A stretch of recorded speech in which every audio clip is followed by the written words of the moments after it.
Hello, everybody, and welcome back to today's episode of The Fate of Asharon. It is lovely to see all of you guys here present during the stream. Oh, I need to remember to close down my streaming thing. But I'm making sure with all of the other players. Is the stream up and going? Is it doing okay? Yeah, no, the thing actually they started now with All the. right. Today, all right, everybody, welcome back to the Fate of Asharon.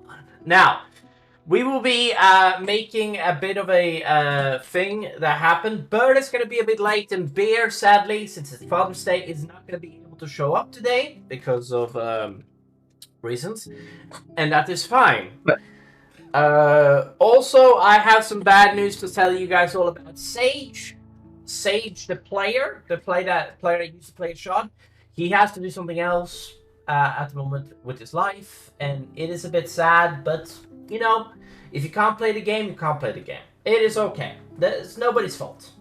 All right, now let us get back to the fate of Asharon. All right, Nexo. Last time I was okay. I'm going to say that you have with you Biggie for the rest of the session. All right. Right, and they are just around, right? And I can explain the rest of this to Biggie later. Now, we're gonna say that she's or he's with you. Now, All right. we start off this session with Alexander. Alexander, you enlighten me. Where are you at the moment? Well, I don't fully remember what we did last session because I fell asleep. Just to like summarize, you were with Biggie for like a little bit, and then you went to sleep. Well. Yeah. So I guess I'm just waking up then. No, you didn't go to sleep as in you went to sleep. It's nightfall, yes, but you didn't go to sleep. Okay. The funeral of Timaeus happened last session. Just to summarize, just so that everybody know, Nexo kind of fell asleep during the middle of the session because he's dealing with some stuff, and that's fine. You know, oh, not dealing. I was just tired. He was just tired. Just yeah, he was dealing with some stuff. He was horrible. He was horrible. Yeah, so bad. Yes, you see blood. Anyway, now it's Asharon. Timaeus' death hit him really hard. Anyway, now never met the guy. Yeah. No, I feel so sad. You guys. No. Anyway, so okay. Next, so you're at the school when you hear all of the people basically moving down and getting ready for Timaeus' funeral. It happens in like the span of a day, by the way, because it's a bit of a rushed thing. But it happens like by the end of the next day. So we're going to say that we're going to spin back the clock a bit and have this be the end of the last day. You're at the school. You have just given Biggie a bath. Yeah, got rid of those fleas. Correct. Now, essentially, you when you are outside, we're going to say. All right. You see a familiar face outside.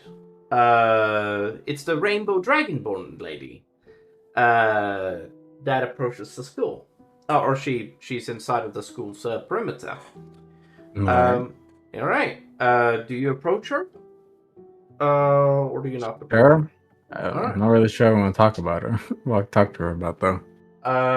You approach her, and you see that she then says, "Oh, hello, Prince Alexander." Or should I even call you Prince anymore? Just call me Alexander for now.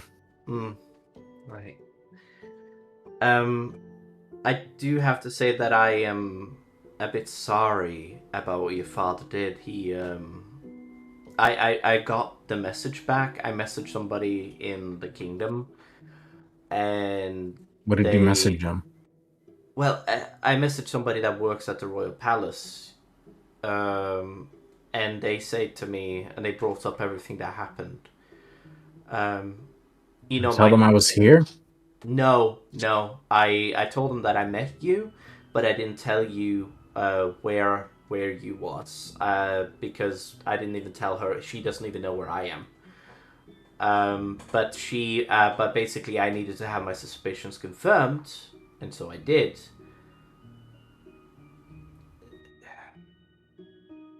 Yes.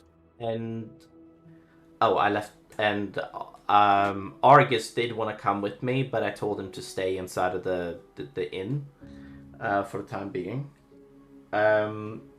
Because Argus can be a bit protective at times and a bit extreme, you know. I never asked. What is your ranking? Excuse me? Like the fact you have contact with people in the palace? Oh, well, you know that I'm of the same clan as the queen, right? Oh, Yeah, right. I'm from the clan of Iris. I am. That's I believe that's where the queen is from. It's pretty self-explanatory. We are well, it sounds a bit silly when I say it, especially to humans, but Rainbow Clan is what our real name is. Most of our females are rainbow colored versus our males, which are not. Most of our males are different types, colored dragonborns. Um, um, I got sick and tired of all of the bureaucratic stuff 10 years ago, so I left when I was very young. And Argus, he is way older than you think, and he protected me as I decided to leave. Which is why I found myself here. I used to be a student here, actually. All right. So what do you? So what are you doing here? Well, I was studying till I found a party. Then we went to kill a dragon, which we did. You're obsedely obsede. You are very good at magic. I never seen a male dragonborn with such magical prowess before. Well, I got kicked out because of it, so. Oh yeah, the taboo, right? Yeah. But it doesn't really matter because if my father dies, I'm still the next person to the throne. You see that she does this thing where she like strokes the back of her like head like softly, and like leans up her neck like quite as as she stares at you. Well, your father, Rorik, he my father used to serve him. Maybe you've heard of him. Well, what's his name? Well, his name was Ivan. My I'm father. gonna roll a history check. Roll a history check. 26. Ivan, well, you do recognize the name. He used to be a high general, a noble and high general from the clan of Iris. He used to be, and he used to serve directly under, not high general, but he used to be a very like high-ranking general, and he led the battle of. Well, he led the battle of the Starfall Valley. He did, which is a gigantic crater inside of your homeland, essentially. Like a meteor hit there like several thousand years ago, and there's like a degraded crater there, and there was like a battle inside of there.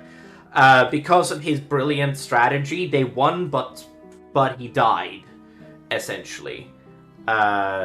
Because he sacrificed his life to basically to let his men escape. Very, very noble guy. Like, kind of self-righteous, believing that the only way we're gonna win is by... and it was against the Munhelvi, by the way. Right. Yeah, I heard about him. I read some stories about the fight in some of the books. Oh. Well, that's amazing. Obviously, I didn't expect anything less, honestly. Um,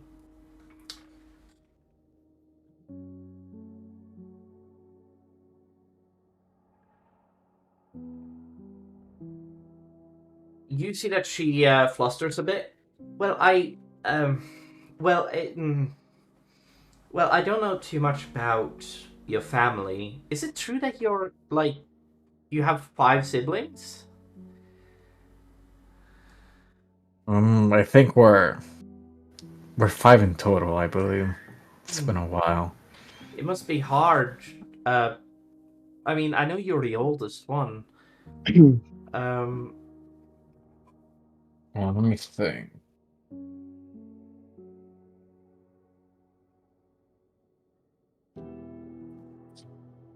I gotta find my notes here. There you go. it's Yes, okay. so it's if I remember, it's me, then Kaylin, then Sariel, then Darian, and then Orion. Yes. I mean, I have some news. I don't know how much you know about what has been happening. No, Uh, not really. in the last couple of years. Okay, I got a couple of news. Is it Kalen that took over after you left? Become the crown Well, prince after you, or are you? I know you're still the crown prince, and you didn't abdicate willingly. You were thrown out by your father. Uh, but so I've heard that. Oh yeah, yeah, but Kalen is the like the big one, the asshole, right? yeah, Yeah, okay. You he see got that fed a fucking golden platter. yeah, Kayla, you see that she looks at you. Well, if you want to know, I've been a bit. When was the last time you were back there? Ooh. I don't remember how many years, but it's been a while. Well, your father hasn't said too much about what happened with you to the public. And in fact, Kalen looks like he's becoming more. Well, first of all, Kalen was finally given, as far as I understood, when he turned 18, he was given a castle and a bunch of troops. And apparently, Kalen led a battle, he did. And he won the battle against the Monhealthy, he did. I guess he's actually useful for something then. Yeah, I heard that your brother is huge and he has like. Well, yeah, he's a very, very, He's very good massive. fighter, as far as I understood. Um, very. Yeah, sorry, I don't mean to like pry, but I don't know too much about your family. I know about Sariel because um, she's like one of the things that I used to kind of think about like a couple of years ago when I heard about her training and the fact that she was becoming like one of the better fighters in your family. But chances of her actually becoming a fully grown, you know. Anyway, but yes, I'm sorry, I don't know too much about your family. All I know about is Kaylin yeah, all I know about is Prince Kaylin and Sariel. I didn't even know about you until. I mean, I knew about you before, but I didn't know about you until I mean, now. what has he said about me? My father. As far as I understood, your father said that something akin to pilgrimage or leaving for a while, leaving or if I don't remember wrong, I still need to check back with my contact. But as far as I understood, Kalen is becoming the crown prince because of his recent fought battle that he won. Or they are slowly making him into the crown prince over They're gonna have time. to kill me first, then. Yeah, supposedly, but nobody has heard anything about you for a while.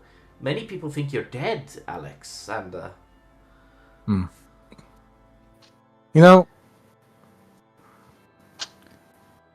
why don't you tell your contract or whoever they are. Tell them that I'm here. I'll make sure to contact him. Yeah. You see that she does the thing again and like leans down her head like a little bit as you see that she leans up like and um so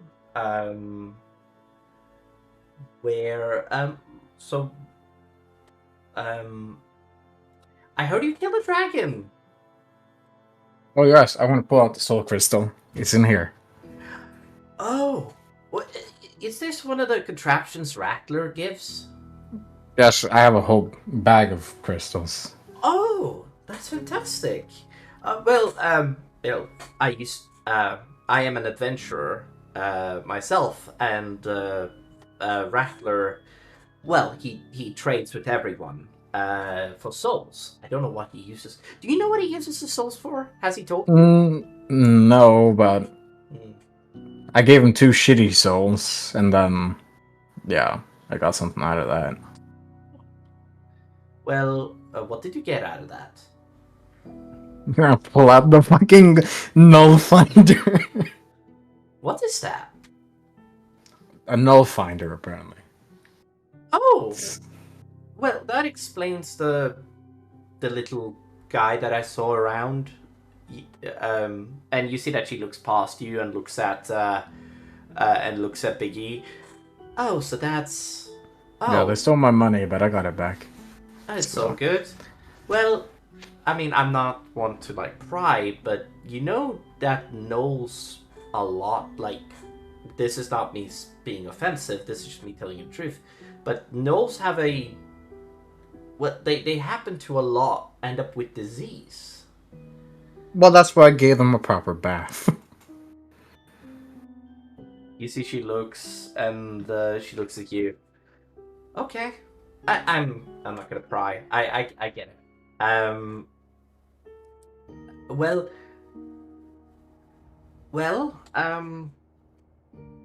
if you if you need anything, Alex, Ander, I would like to say to you that the Kalen Vanguard, or my adventuring group, we are we are currently staying. We're trying to help the Adventuring Guild, or the Adventurers Guild, to fix their problems.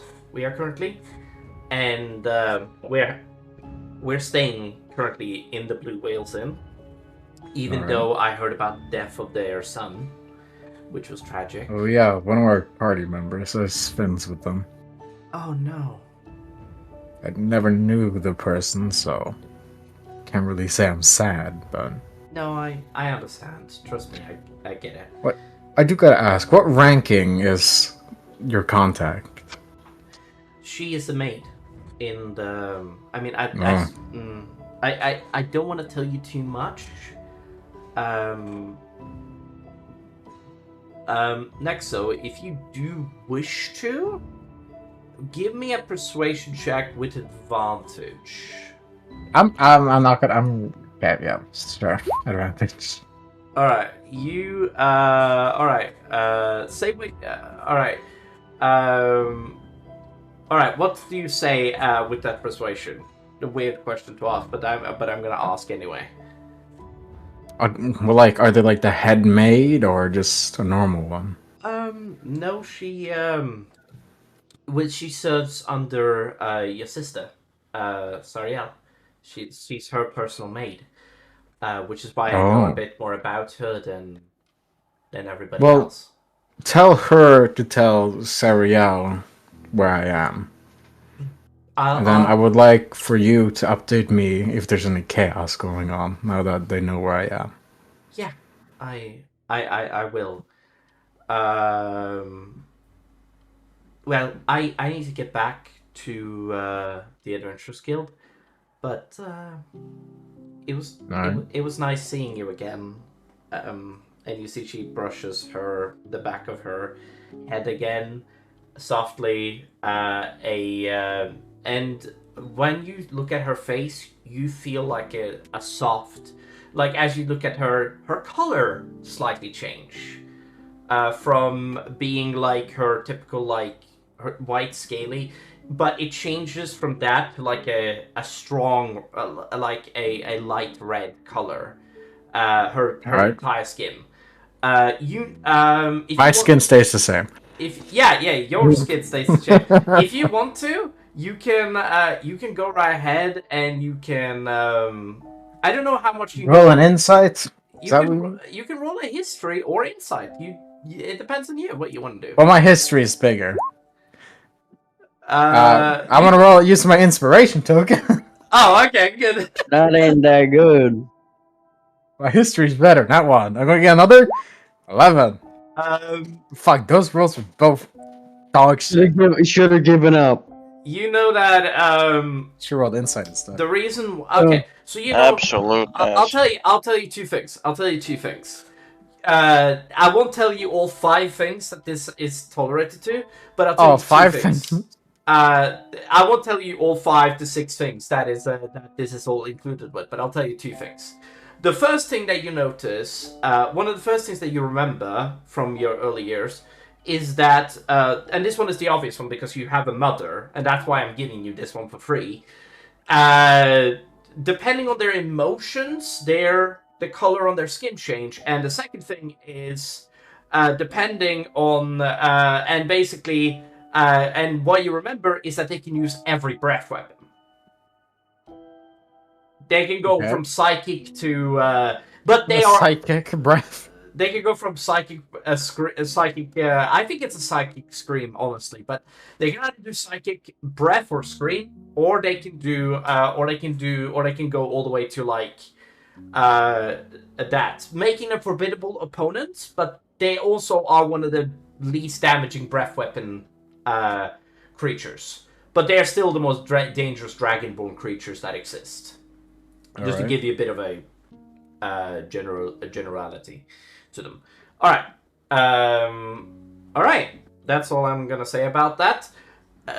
You see that she walks away for a second. Her colors kind of switch a bit from a deep red to purple, and then back to her normal white. You don't know what these colors mean, by the way, but yeah. I'm gonna go to the library, and I'm gonna find a book about that because I'm intrigued. Roll me an investigation check. Actually, no, we'll get back to this. All right. We are gonna. We go back into the tower. We find ourselves in the room of Scar. Scar, you hear in your head, Are you okay, big man? As you hear the sound of Titan in your head. You hear the sound of Titan in your head saying, "Are you okay, big man?" What? Are you okay, big man? Yeah, I'm replying. Oh. Are you replying with "oh"? No. What did you say? What? And what? What? Oh. Yeah. All right.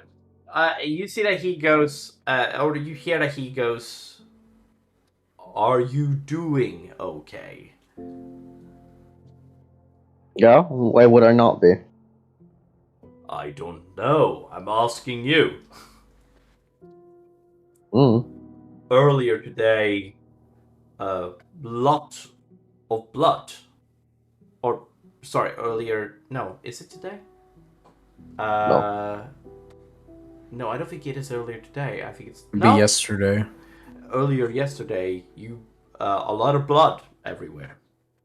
No, I think it's... I don't know what you're talking about. Oh, well. So, what we do tomorrow? I don't know. Brain, go back to classes. Interesting. Right. Classes. But no classes.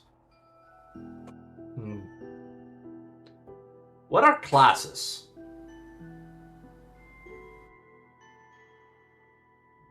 I just go there.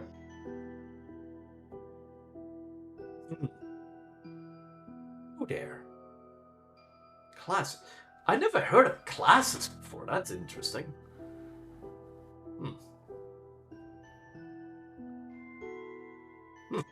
Okay. You see that he like makes you hear that he makes like a sound in your head, just like interesting. All right. As you lay down in your bed, Scar. At least I'm guessing you're laying down in your bed. It's been a long day. No, it is the same day. Long day of doing nothing. It is the same day. I think. I'm almost 100% sure it's the same day. You spend a little bit of okay, yeah. You go to bed, Scar.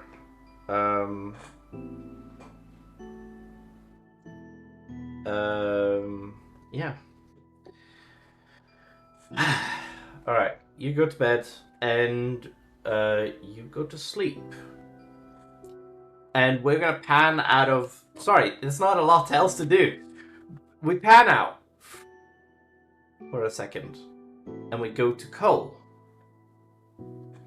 Sorry if that's me being incredibly lazy, but there isn't much else I can think of.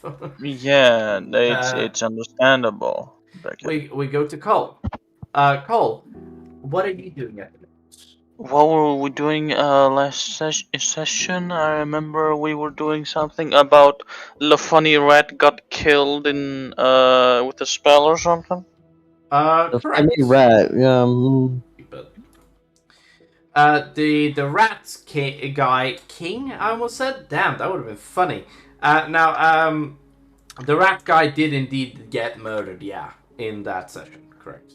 And we found out that apparently it's not really murdering, it's sort of transferring the soul and using the body as a host?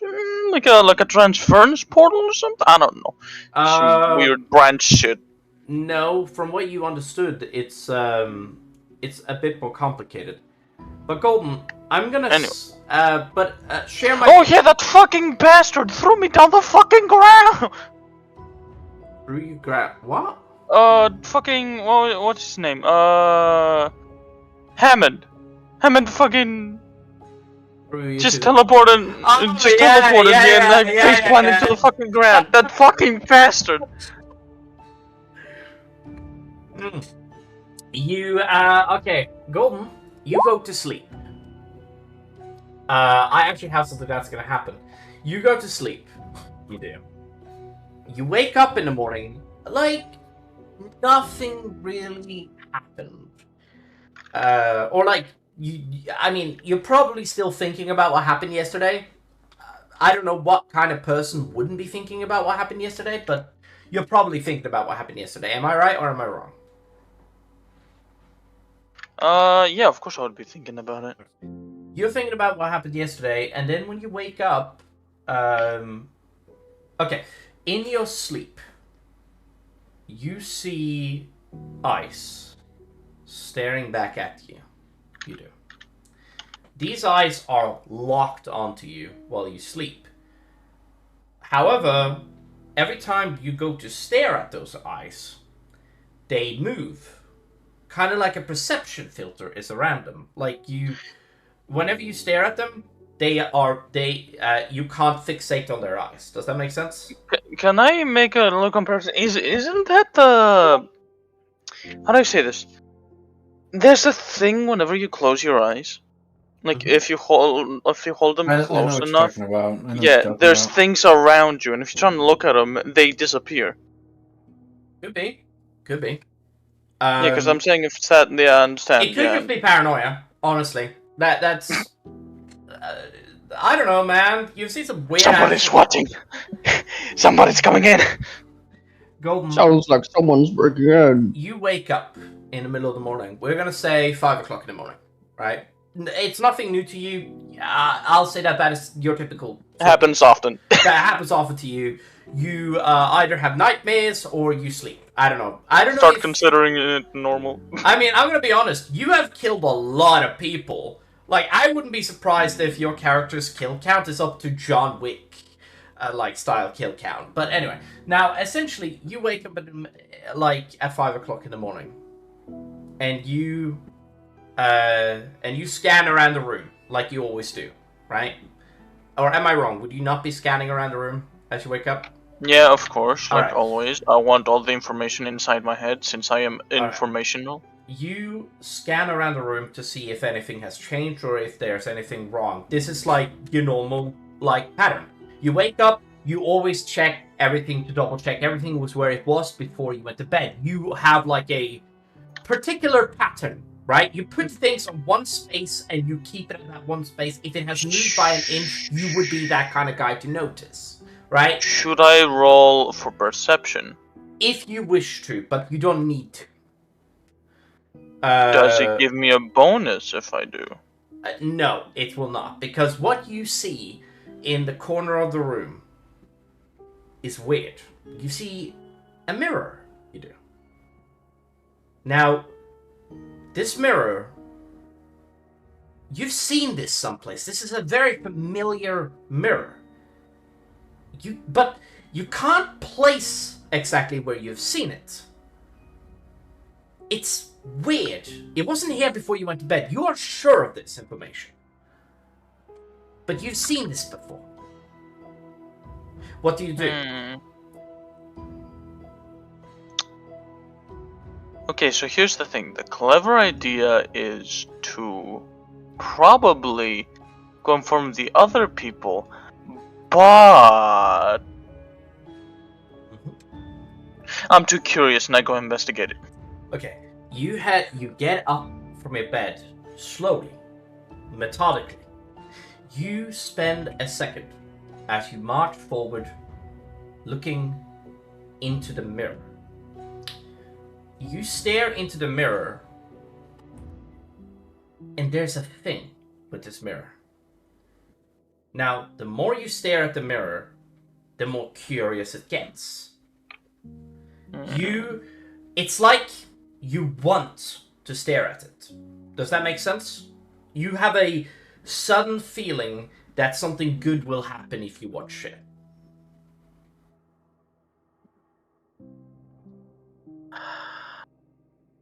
Beck, is this a reference to something?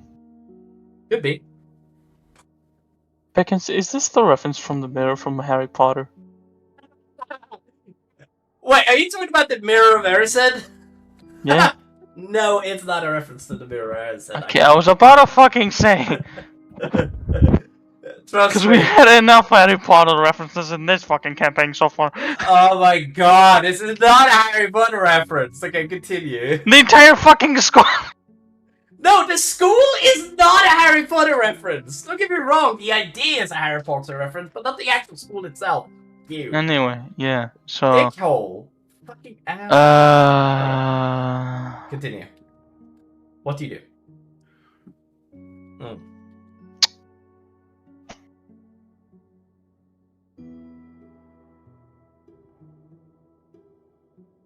I keep looking at it? You continue to look at the mirror. And you stare at it for a while, right? Trying to make out this weird thing in the corner of the mirror. This is something you can't touch. But it takes a moment. You continuously stare at this mirror. It's weird.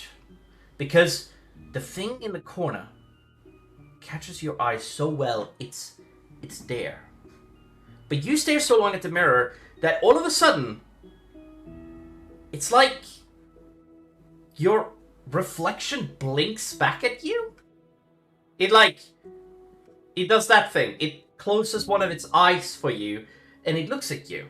It's weird. Because you are not doing that. Do I notice? You do notice that. I get a bit startled. Okay. You continue staring at the mirror, however, right? Am I correct? Yeah. You continue staring at the mirror, and you stare at it for a while. You do. There's something with this. Like, you see and the weird thing is that you feel like there's something moving around in the background of the mirror. Like, in the shadows of your room, right? You don't typically have light in your room. There is a light coming in from the mirror, but it's like there's something moving around in the mirror itself. You can't fixate on it, however. You try to. Really hard to fixate, but you're not able to. Your perception, passive perception, is really high, right? 16, 17, something around like that? My perception is 13. You aren't able to lock onto these things. But you try. And it still perplexes you. You stand here for what feels like no time to you, because this is the kind of thing that perplexes you, right? You find these kind of things, right, curious, or am I wrong, right? Yeah, I find these things curious, of course. Now, you stare at this mirror for a while. You don't know how much time has passed. The sun softly hitting against the mirror and shining up you. You think that this might even give you the possibility of seeing the creatures better with more sunlight. But it won't. The sun shining on the mirror, basically reflecting the background. You think that you could see them better, but you can't. It's weird, for sure. Can I roll for Arcana? You may absolutely roll for Arcana. Normal? Yes. Oh my fucking god! You don't know what is with this mirror. Now, I'm going to ask you again, what do you do? What do I do?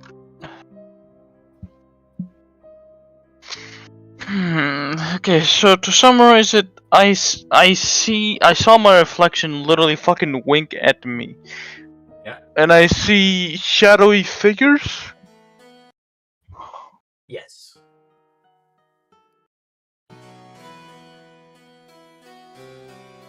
From the mirror. Yes, correct. But you aren't. But I don't see them in my world.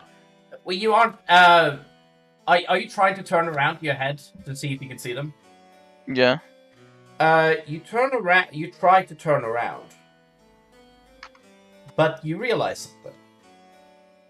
When you try to turn your head, you're locked. You can't move.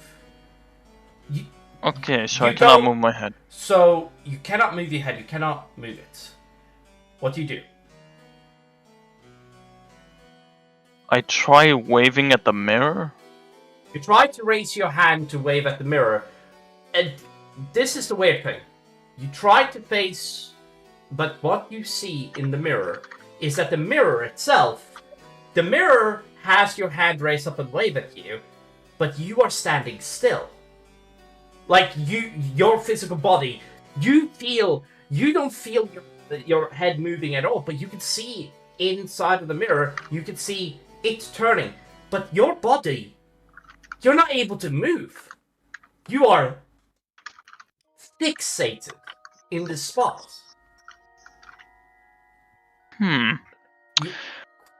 Of course I'm gonna be a bit horrified about that, but it's not something too obscure that I've seen. You feel the shadows slowly closing in on you. Over time. Is this some kind of magic again?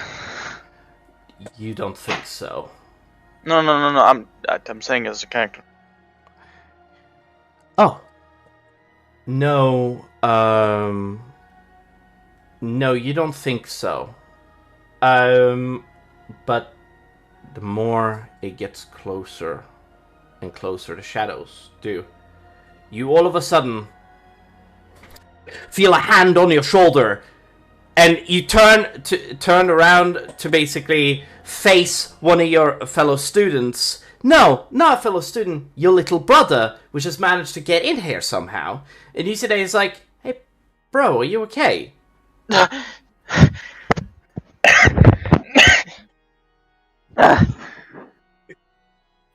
the fuck just happened? I'm sorry, hold on. I'm going to grab a piece of cloth or something, just cover the mirror with it. You get a piece of cloth and you cover the mirror. And he's just like, "Why are you doing that, bro?" Nothing important. Just yeah, no, it's nothing important. You don't have to worry about it. No. I mean, this is a really cool mirror. Oh my god, let me take a look at it. No touching mirror, thank you. You see that he's just like, "Okay, bro. I'm sorry. I won't touch it." Thank you. Okay. Hold on. Can I tell you just something very weird? Yeah. Have you ever heard of a out-of-body experience?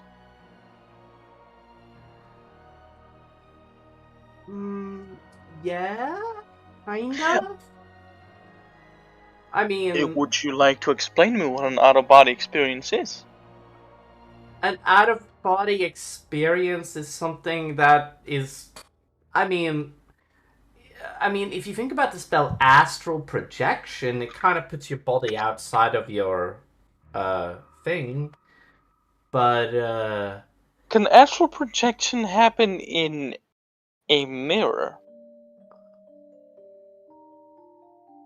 no, not that I know of.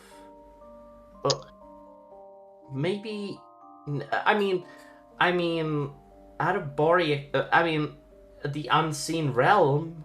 The realm that is considered the ethereal realm by some people. But the unseen is kind of like you can't see it normally. Maybe you were transported there. I don't know. I never heard about an out of body experience that can happen in a mirror. This is the first time I've heard about that. Okay, I'm gonna keep it. I'm gonna keep it brief with you, Damien. I think the mirror might just accidentally was about to trap me. No. Listen, it sounds really ridiculous and really stupid, but I was literally. How do I say this? You see that your little brother takes his hand on the back of his head. I've heard of souls being trapped in mirrors. I mean, there is such a thing as... Okay, I didn't know that. Oh, fuck! I just kind of like do very ridiculous walk towards away the mirror. I mean, there is a saying about like a thing called the Devil's Game, where you contact a devil, and you ask them questions, or you play a game with them, and if you end up turning around, you end up in the mirror, and they take over your body. I don't know if this is that. I am not sure if it is, but I do not want to find out again. I am just going to report this to a teacher. Not right now, but like... Have you seen this somewhere else? No. Never. I mean, did you put this here? No. Did somebody... You know me, Damien. I check fucking everything before I do anything else in my life. Bro, are you telling me somebody came in here and put this mirror in here to trap your soul? The fuck if I know? I sometimes sleep with my fucking eyes open sometimes, but whatever. I mean, I never seen any magical... I mean, I didn't see any magical runes on the thing.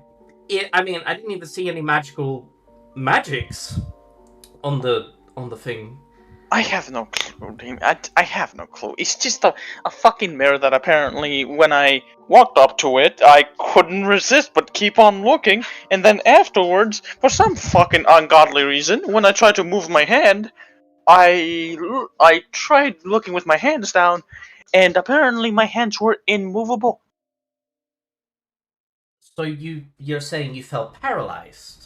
I felt paralyzed in apparently the real world, but when I did it in the mirror world, apparently I did wave. Whoa, that is... There's no mirror plane, brother.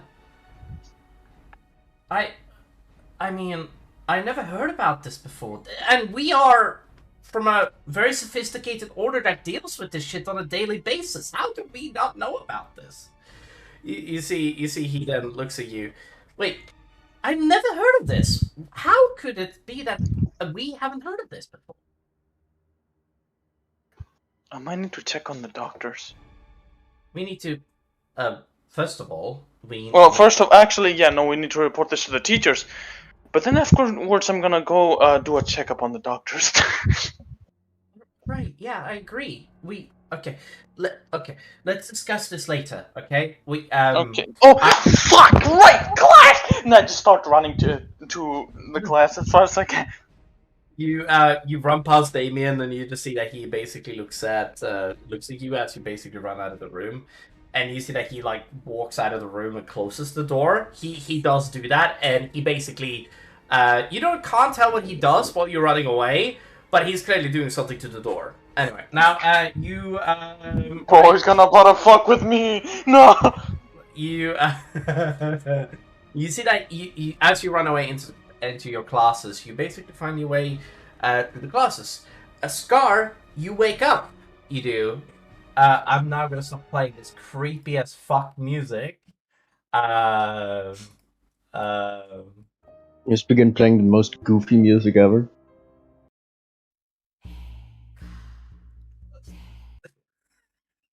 Sorry, that was too tempting.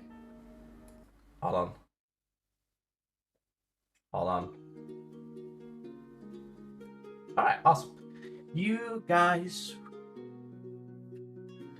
I never went to the library. Huh? Oh, I never went to the library. Alexander, we're coming back to you right now. Was it what? Oh, no, we need to do Scar. Let's do Scar first and then we'll get back to you, Alex. Now, essentially... Alexander. Fuck off. Oh, that's good. You fucked up. Why? Scar. You wake up. What do you do as you wake up? Well, as most people would, they would open their eyes. Oh, fuck you. Stand up. Stretch, stand up, puncher child. Don't you mean punter child? Same thing. Oh, I think some people would disagree with you, man. Punting and punching it doesn't matter, Scar. It doesn't really matter to Scar, yeah, I get it. Really funny, I like that. I mean, it's probably just gonna wake up, yeah, you wake up. Feel hungry, I don't know, put some of what little clothing he has on, and then head down to the cafeteria, because he's probably hungry as hell. Yes. You head down to the cafeteria. You really do. Unsure if anyone follows me. Probably not. The sword is kind of behind you. Yeah, but he's not gonna like eat now, is he? No, he isn't at the time. You basically the sword like kind of like hovers right next to you. He doesn't have a sheath yet, so he's just like flying a little bit around because he has that ability, and he's kind of like hovering behind you, making sure not to like leave your sight for very long.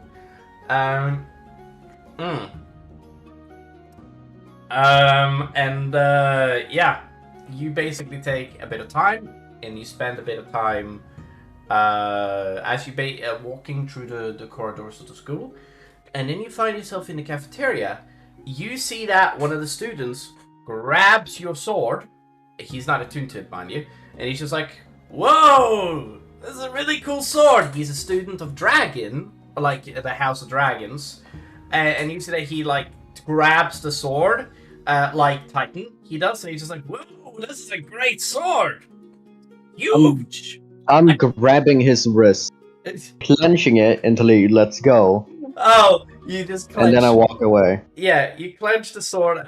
Sorry, you clench his wrist. You clench his wrist until the sword gets free, and you feel that he basically then lets go the sword. It's just like, whoa, dude, you have to be so. Ow.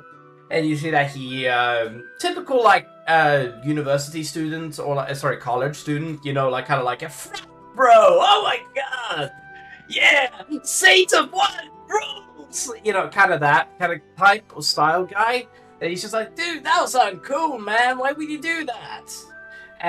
You don't know this guy's name, Scar. You're really bad with names in the first place. And you just don't recognize this guy, but you see that he stare him down. Yeah. And then I leave.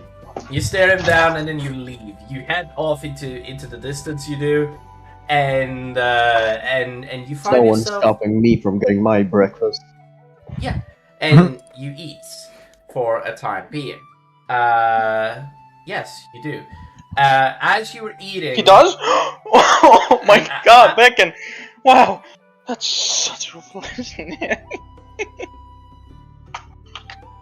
As you were eating, you notice that a player... No, you notice a human walk over to you. You see that he sits down right next to you, and he stares at you for a moment. Hello? Scar's just gonna look over. You see that he says, "Hello, my name is Adam. It is nice to meet you." Scar. And I continue to eat. You see that he, as he sits down, you see food kind of appearing in front of him, and you see that he starts to eat too. Doesn't have a lot to say, this guy, but he just simply, you see that he basically then just starts to eat right next to you. All right, that's all right.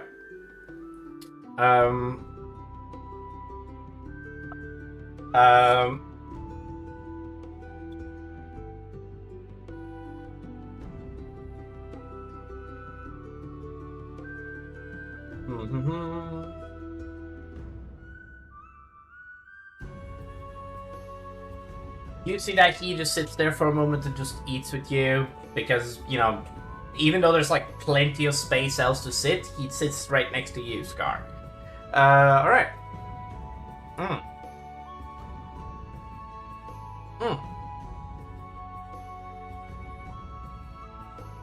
Alright. Scar, what do you do as you get done eating? You spend a bit of time eating. You see that he, yeah, the guy basically just sits there for a moment. He doesn't say anything to you, by the way.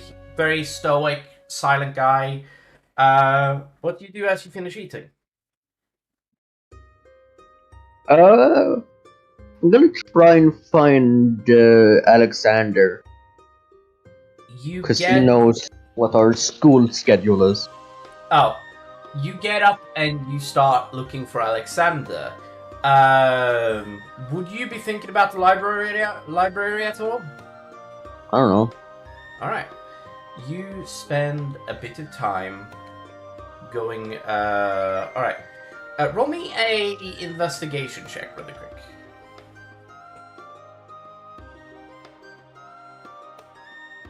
Investigation? Wow. Yes. Fuck yeah. Hell yeah. Oh, you are so legendarily shit at those rolls. Anyway, now you tried to find... I haven't gotten on that one at least. You spend a bit of time looking for Alexander. Baby. You spend a bit of time looking for Alexander. But you think to yourself, where would he be? You know, and you just start looking around the castle for the guy, but you end up not finding him whatsoever. This is the confusing. Like, these corridors make no sense. Right? I find myself back at the cafeteria. It's like, what the fuck? Yeah, you just open a door, you end up in the cafeteria, and then you open another door, you end up in the cafeteria again, and you're just like, what am I doing wrong?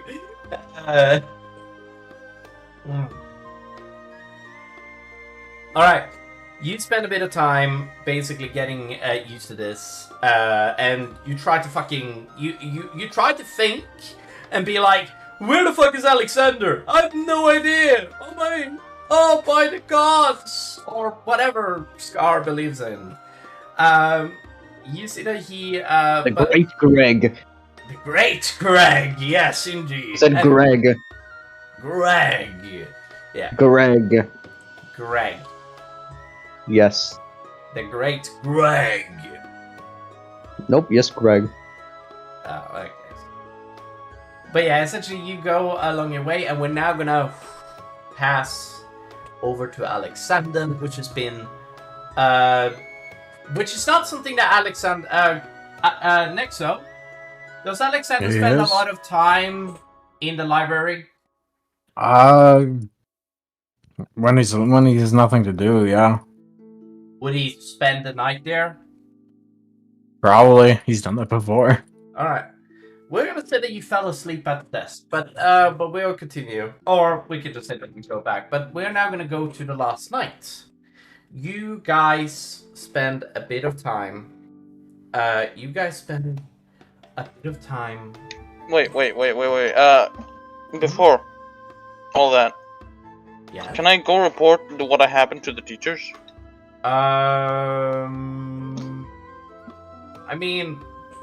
I mean, this is the middle of the morning, dude. Sure. I don't mind. Let's. All right. No. Like, because you said we're gonna go to the night, and I was like thinking, wait, am I not gonna? Oh, last night, not this night. Last night, like we're talking like 12 to 16 hours earlier. Okay. Yeah. So we'll get back to you. Don't worry, Golden. I promise. You. Thank you.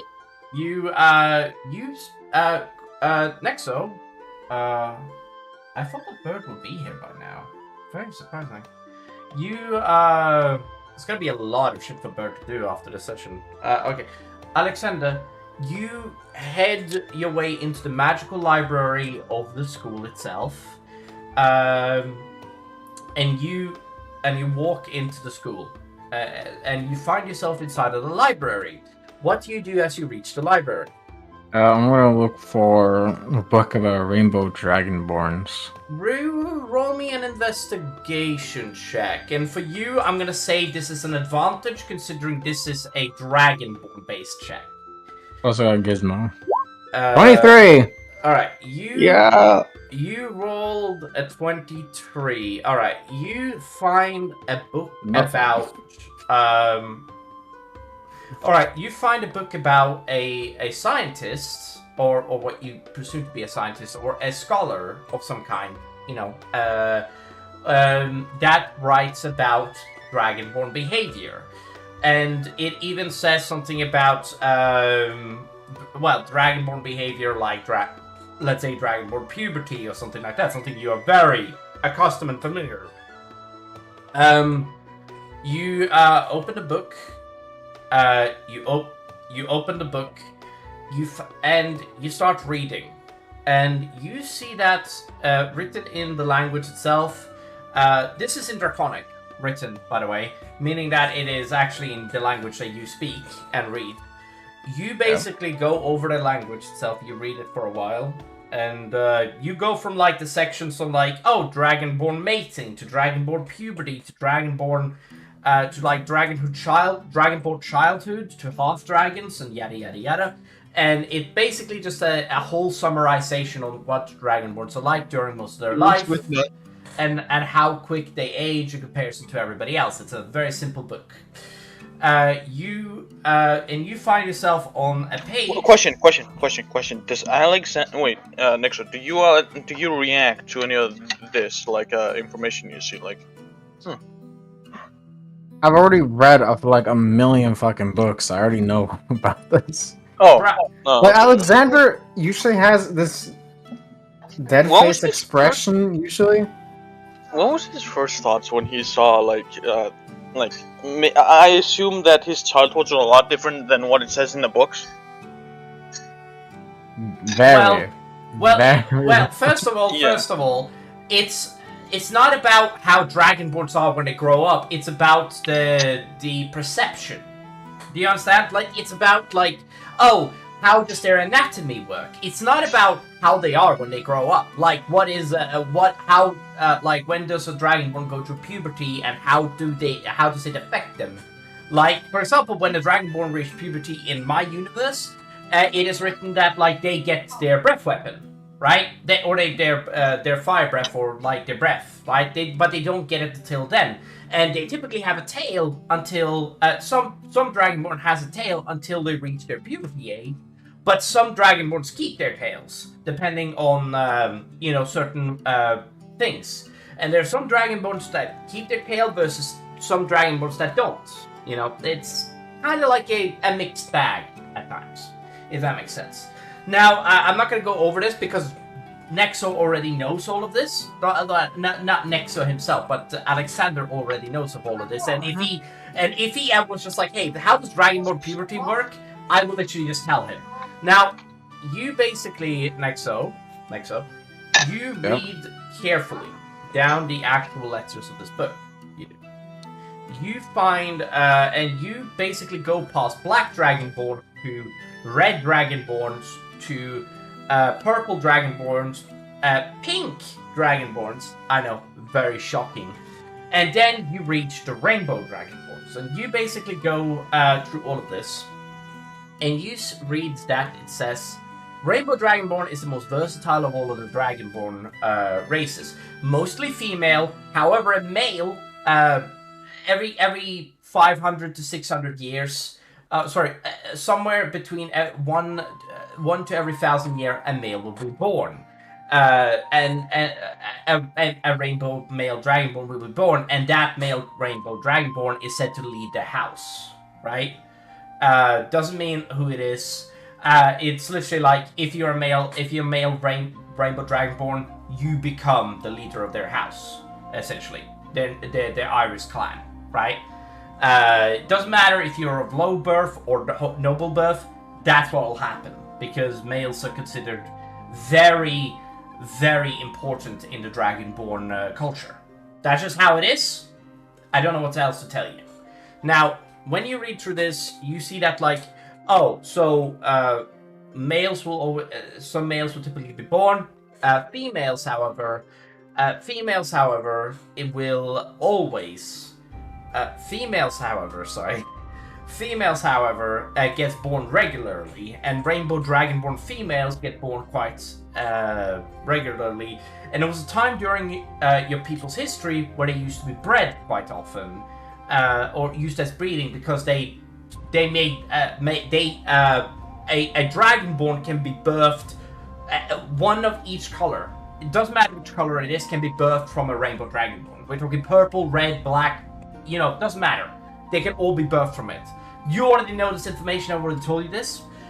You know their and it says here that their emotions does affect their certain patterns. Like red means that they are embarrassed, or they or have strong emotional feelings, like passion or such like that.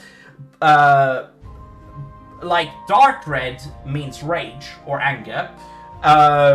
Orange means means love, typically. Black means sad or crying. White is just their normal state, and that's what you typically will see them as. Their gray is one of their most important. You're talking about that. You're talking about Dragonborn? Yes, a Rainbow Dragonborns, and they're kind of like a sophisticated ring of like you've heard of even people basically skinning the rainbow dragonborns to make like these mood rings. Yeah, yeah, but I'm more looking for their fucking colors change. You the color changed because of their emotional things, as I said. But what are you looking for specifically? What kind of emotion? What colors did she change to? She changed bird. into a deep red color. Was it a light red? A light red color, correct? Yes. Which you see that means either a blush or she was either flustered, is what you can surmise from what basically she was doing as she was walking away. And then then her color switched to gray. Gray just means that she's switching over to white, meaning that it's a transition color. It doesn't actually it doesn't mean anything specific. Gray can mean sadness, or it can just mean nothing. It can just be the transition. I'm just gonna write all these colors. Just neutral. I'm just gonna write all these things down. I'm going to write all of them down for Under you. this bird. Oh, we didn't even hear. It's all good. She'll be back. But yeah, you write all of these down, and I'm gonna say these notes that you're taking is not that bad of a thing, and it'll take you a little bit of a while. Now there's a couple more things. There's a couple more things, and you spend at least 30 to 40 minutes finding this information. By the way, I'm just telling you. Yep. And Bird, hello Bird. Hi. Hello there. Welcome back. We're gonna get to you in a second. Now, You know, I'm sorry. I'm gonna head out immediately after this. It's just, there's a fair right outside my house, it's okay. and there's some section that's spewing off really loudly 2010 memes and air horns. Yeah. I didn't get sleep last night, and I'm just not feeling well. So, yeah, that's why I'm not. Yeah, I'm it's sorry. okay. Now, Alexander, you basically researched this for a while, and I just stay in the library the whole night. yeah, you stay in the library all night just researching a bit about Rainbow Dragonborns. Did I ever find them? No. Keep in mind, this is the night before Blue, by the way. So we're gonna say that you find him next session. Next session. Not the next session. When I transition over to you again, I promise you, we'll get to that. Now, yeah, you search for him. We're gonna transition to the next session because we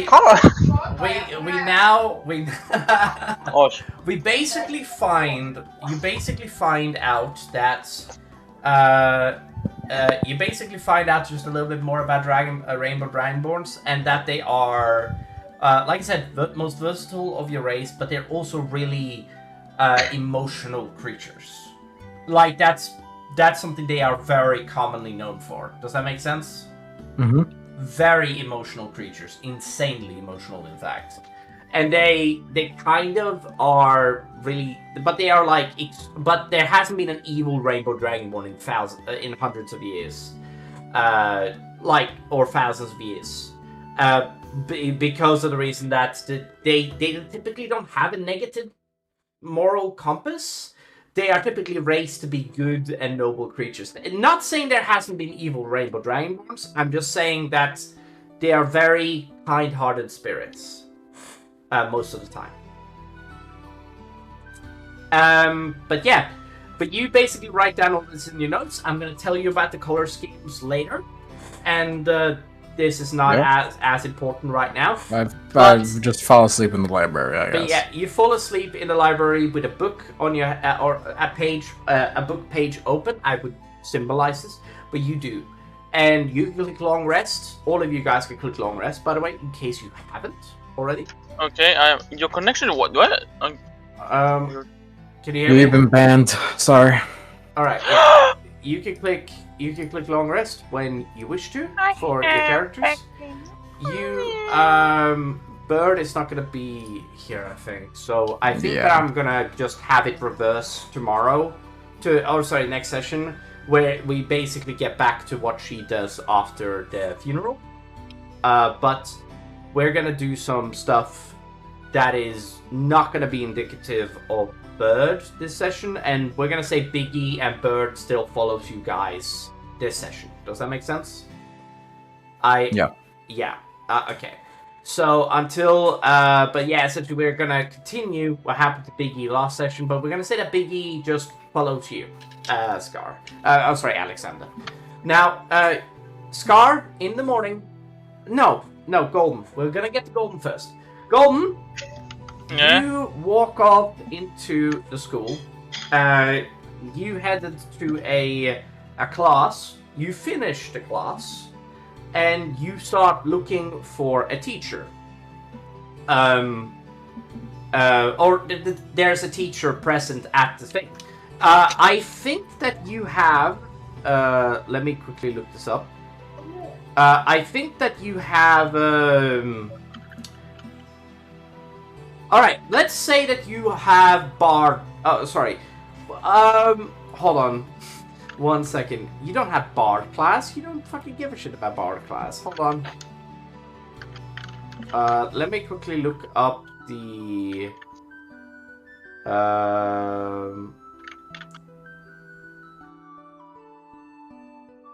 Alright, Hammond. There we go. Open up Hammond's... Alright, yeah. You spend a bit of time... You spend a bit of... Hold on. I'm gonna say you are in... Yeah, you spend a bit of time with magical creatures and where to find them. You do? In magical creatures and where to find them. And basically, you see Verlaine. You know the elvish teacher is here, present. She was not the teacher that Umara... no, wait, hold on. No, Verlaine was the one teacher that didn't trust you fully, I think. I'll go back on the information and I'll check this later. But I believe that Verlaine didn't 100% trust you. It was either or Umara. No, I am 100% Umara trusted you, but Verlaine didn't. Okay, what do you do as you basically see Verlaine, like, before as the class finishes? I am not... It's Verlaine is the person that didn't trust me, correct?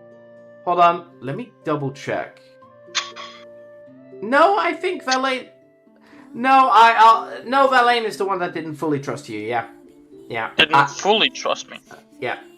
And you basically, and she was like one of the ones that voted against you being able to go free during the thing yesterday. I'm just telling you.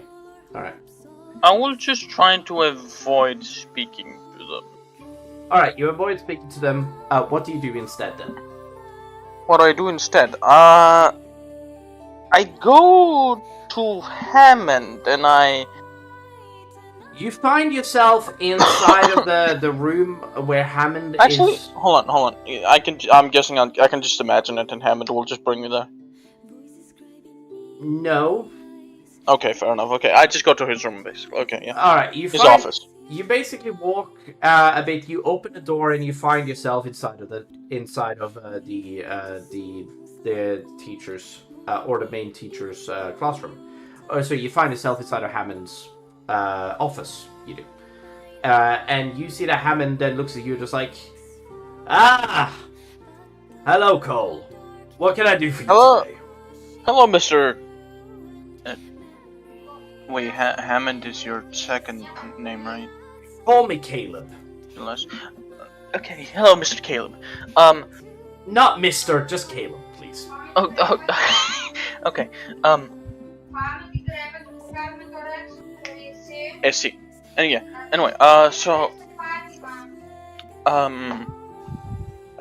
Becca, give me 1 second. My mother is being a little bit...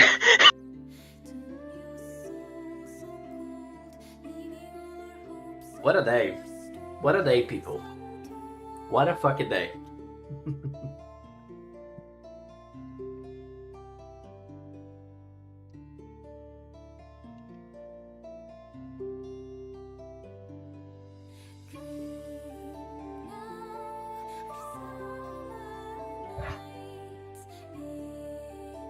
I'm gonna be right back. Hello, I'm sorry. I'm here now. Okay, so anyway, let's continue. So Yeah. I came here to report a strange activity that recently happened in my room. You see that Very strange. You see that he stares at you, and you see that he basically then brushes his beard softly, just like, right, go on. Have there been any known things about a person being trapped looking at a mirror? Any known histories behind that? You see that he Specific holds. subject. Hold on, I'm gonna now simulate what Hammond is doing. He's holding up a book. He's rifling through the content, slowly passing through the stuff that is going on. When you basically bring up the mirror. Excuse me? I said, was there any previous... You hear history? The slamming of his book. You see that? A soul being trapped in a mirror. Well, I've heard of devils pulling such tricks, or maybe a demon at some point or another, but I never heard of... This is news to me. I never... I mean, I've heard of souls being trapped in mirrors, yeah. What is the purpose does of this? shadowy figures in a mirror bring any bells? No. No. Typically... I just kind of like... If it was a devil, it would show itself to you, and it would be offering you a deal. That's what I know. If it was a demon, it would just take your soul, because they can do that. If it was a... Hold on. I am so sorry, people. I forget my own lore sometimes. Let me see here. Handout. Yeah, I wanted to say that, I like... him saying that he hasn't ever heard of it, I just kind of like bring my hands like together. You know how I like you can put your like fingers in between the crosses of your like in between the gaps of your fingers and stuff, and just kind of. If it was a ghost, you would know as well, because they would just try to possess you. If it was a night walker, a soul stalker, I mean, it would just simply consume your soul. This doesn't make any sense. I never heard of any creatures like this. This is news to me. And I've been around for 47,000 years. Very. Why do you bring this up with me? Well, of course, then, and if I had such, if I had such... Did you read through the description, the decrypted section, and did you, decrypted, in the restricted section, and did you find yourself, or did you find yourself a book that would consume your soul, or something? No, I am just going to say it outright. I literally woke up inside my room, I saw a mirror that was not supposed to be there, I looked at it long enough, I saw some shadowy figures, and I couldn't move my body. But the mirror could. All of a sudden, you see that he snaps his fingers, and you do the same thing you did earlier, where you fall flat first onto the ground again, face first onto the ground, as he teleports both of you into his room, and you see that he has his chair with him as he teleports you both into the room, and you land face first into the ground again. Give me 1 second. Give me 1 second. Oh. I'm going to like this. Because it's really funny, and I just want to do it. Give me 1 second. I'm gonna go upstairs because my mother is going to scream at me if I do it downstairs.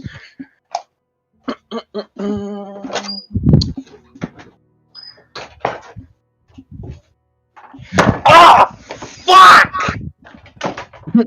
God fucking damn it! Warn me again next time! Ugh! Oh, sorry, I did that on purpose. You see, he says... You bitch! You see that he basically then spends a second, and he says, and he looks at this mirror, which is still in the room, by the way. Fascinating. You see that he closes his book again after having opened it, and you see that he then says, "Look away from the mirror for a second. You see, I need you to pull me out in case something happens." And you see that he snaps his fingers, and you see that the cloth goes off of the mirror, and you see that he stares into the mirror. No magical runes at all. No, this mirror isn't magical. It could have a soul inside of it. Wait, I've seen this mirror before. You see, he says, "Huh. This was in Valerium's office." It was probably not a good idea looking at it, right? Okay. Alright. You see that he then spends a second, goes through. Do you feel that feeling of staring into it? Yes, I had that feeling. You see he snapped his fingers again. It's a minute hasn't even passed before he snapped his finger, and you see that it gets covered again. Well, I can tell you a couple of things. The mirror itself is, it doesn't look unbreakable, but it could be a cursed mirror of some kind. Right, okay, that makes a lot more sense. You see that he snaps his fingers, a book appears in his hand. I've never seen a mirror such as this before. It's very curious. I don't know where Valerium got it, but I didn't think it had anything to do with the case. Did anybody put this inside of your bedroom, or did you put it in here? I literally just explained the story. I just woke up, and I found that mirror right there when it's not supposed to be there. So I don't know if it was some other entity, or it was like a different person, or it was just me that I guess sleepwalked or something. I don't know. I will confiscate this mirror. You see, he snaps his finger, and the mirror disappears from your room. I will confiscate this mirror for the time being, and I will study it with the intent. Now, I don't know what kind of mirror it is, but. May I, just to make sure, can I, if I'm gonna get going, could you please, if there is maybe a medical center I can go to? Medical? If you want to, you can go and see one of our, healing teachers. Yeah, that would be great too. Yeah. Well, head upstairs and try to talk to Lockstron, or maybe talk to Mia, or go and search out the Skeletal Man. Okay, thank you. Yes, all of them should be proficient healers or curers of minds, in case that's what you're worrying about. You see, he states to you, right, I need to go. I have a mirror to examine. You see, he snaps his fingers and he disappears. Okay. And then I just kind of merry my way out of there. Yeah, you basically. Just towards the skeleton guy. Is that Bertrog or is it a different person? It is Bertrog Bimble, yes. I'm gonna go visit Bertrog. Bertrog Bimble! You walk into Bertrog's room. You see that he has. I really want next to the actually, whatever. You walk into. You find yourself inside of the room of Bertrog. He's currently doing a class, by the way, on how to seduce the dragon. Because of course he does. My bad. I'll come back later, maybe. Wait, what is this? Why are you in my classroom? Excuse me. You see the students stare at you profusely. Some of them having like the look of like, I don't want to be here. Are they looking at me like, please get me out of here? Please. You know that Bertrog teaches like how to like persuade people and stuff like that. That you know that Bertrog is very proficient with that.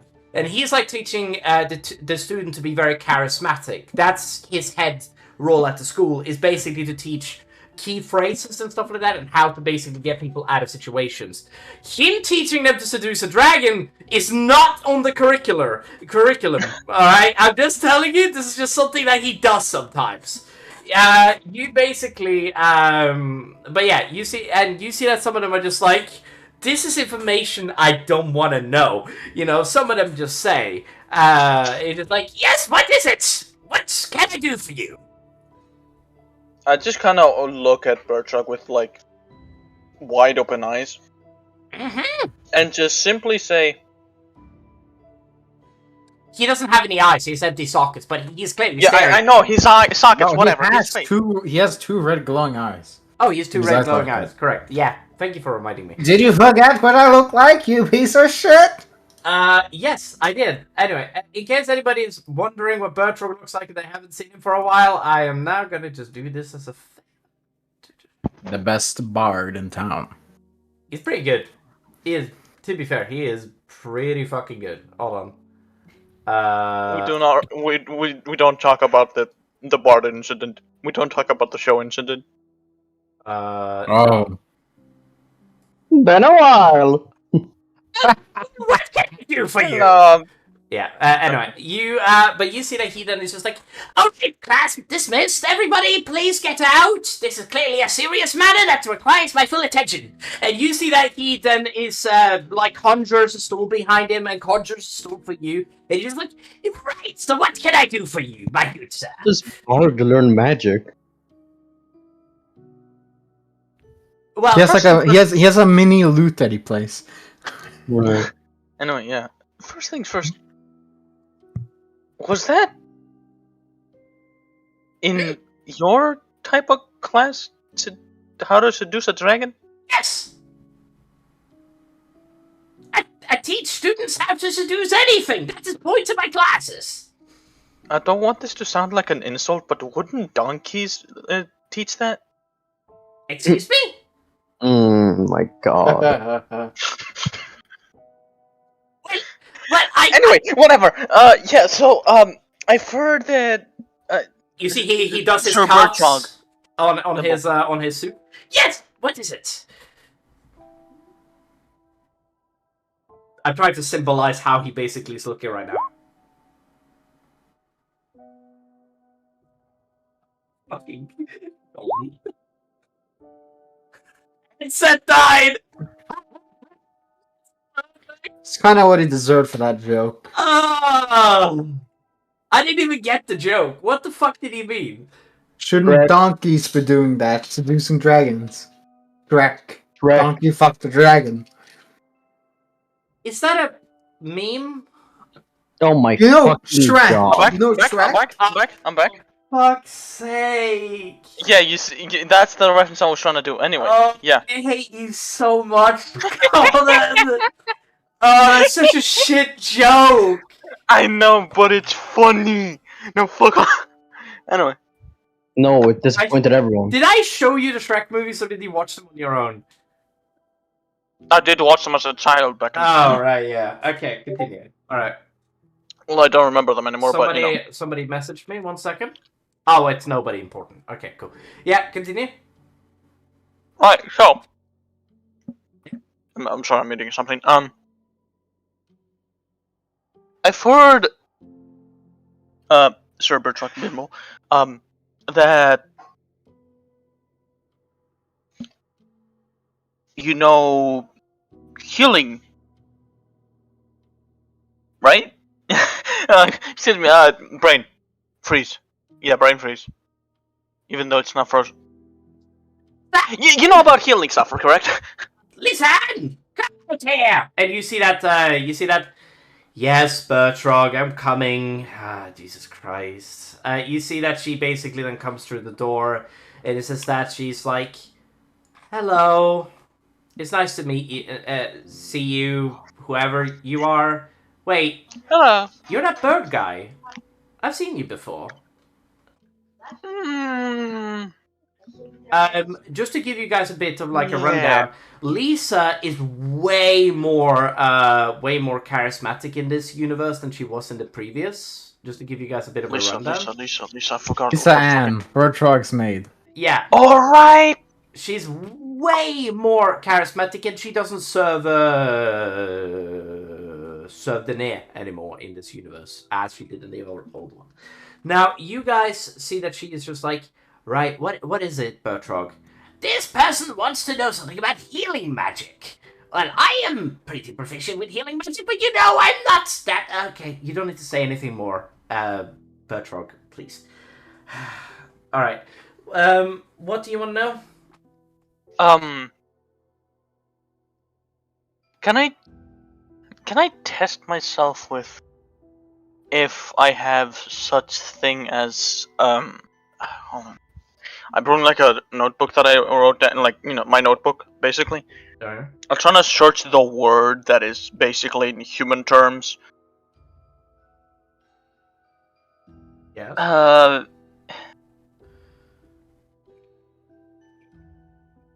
A thing called, I don't know how to explain it. It's a thing when you see something, but in reality it's not there. Sort of test.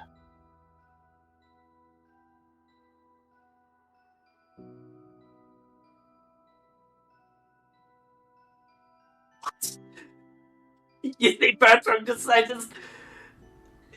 Are you trying to mindfuck me? I don't. What? What are you saying? I'm trying to find a way. If I am what the notebook I wrote down is here called delusional.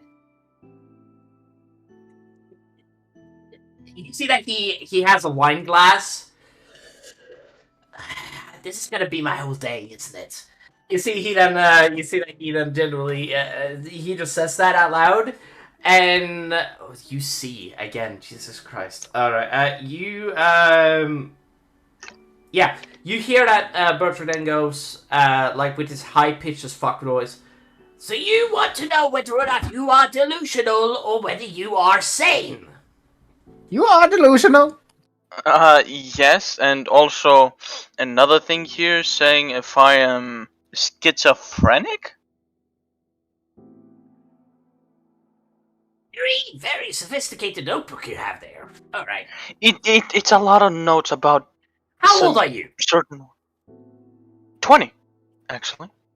The chances of you being schizophrenic is not very high, is it, Lisa? You see that she's like, no, typically schizo comes at a later age, not typically as young as him. Right. That's what I meant. Okay. How do you want to proceed?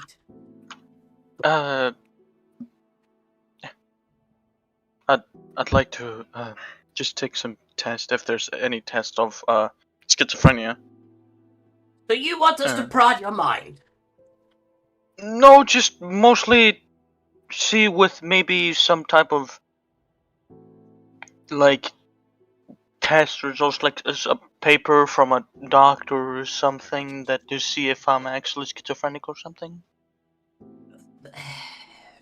Well, I hate to be like a dickhead to you, Golden, and this is me at Beckon saying this to you, but there's no way in hell there's any doctorate that's going to be able to just figure out... Empire of Asharon, if I'm schizophrenic or not, right? Maybe the dwarves? But, you know, are you expecting a prescription? Prescription?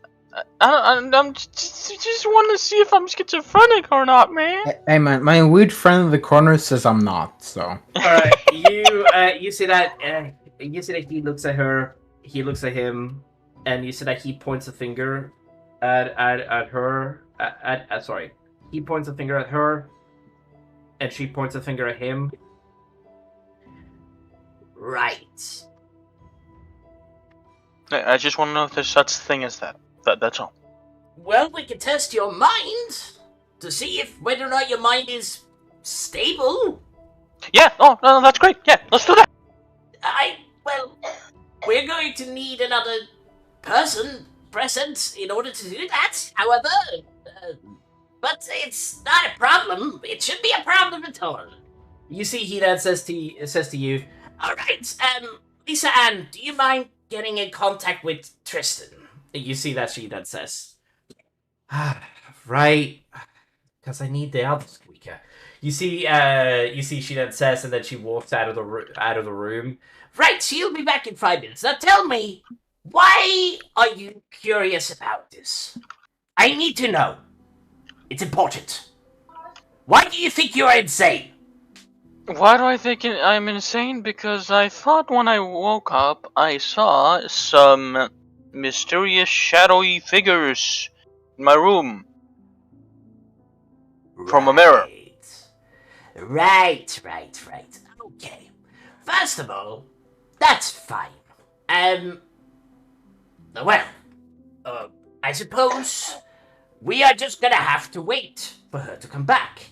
Now, I needed to be prepared for some crazy stuff, and keep in mind, prodding somebody's mind is not exactly an easy thing to do. We have very powerful magic, but we need somebody that is proficient with mind-altering spell stuff. Tristan will help us significantly, and he even had potions that he can gargle down your gullet. So, yes, not a problem. Don't worry. You see, he says, we're now going to... Scar, you spend 2 hours looking for Alexander. We're gonna get back to you in a second, Golden. No. You do the stuff. I don't know where it's gonna go after that. So yeah. Oh, it's getting juicy. Golden, you find Blue, you find yourself in the library. I find it really funny that this is basically filler until Bird gets back. Pretty much, but I don't think Bird is gonna get back anyway. Blue, you basically find yourself inside of the library where Nexo is present. I'm sleeping. Who here has the setting stone that they gave to the armored guy, 2 sessions ago? That's Bird, isn't it? We'll say... Or is it Cole? Cole, you have it present. Okay, I'll say that you have it. You find Alexander... we find Alexander sleeping in the library. You see that the books float around you. By the way, there's not too much going on here, but you see like books fly past you and all of that stuff. And yeah.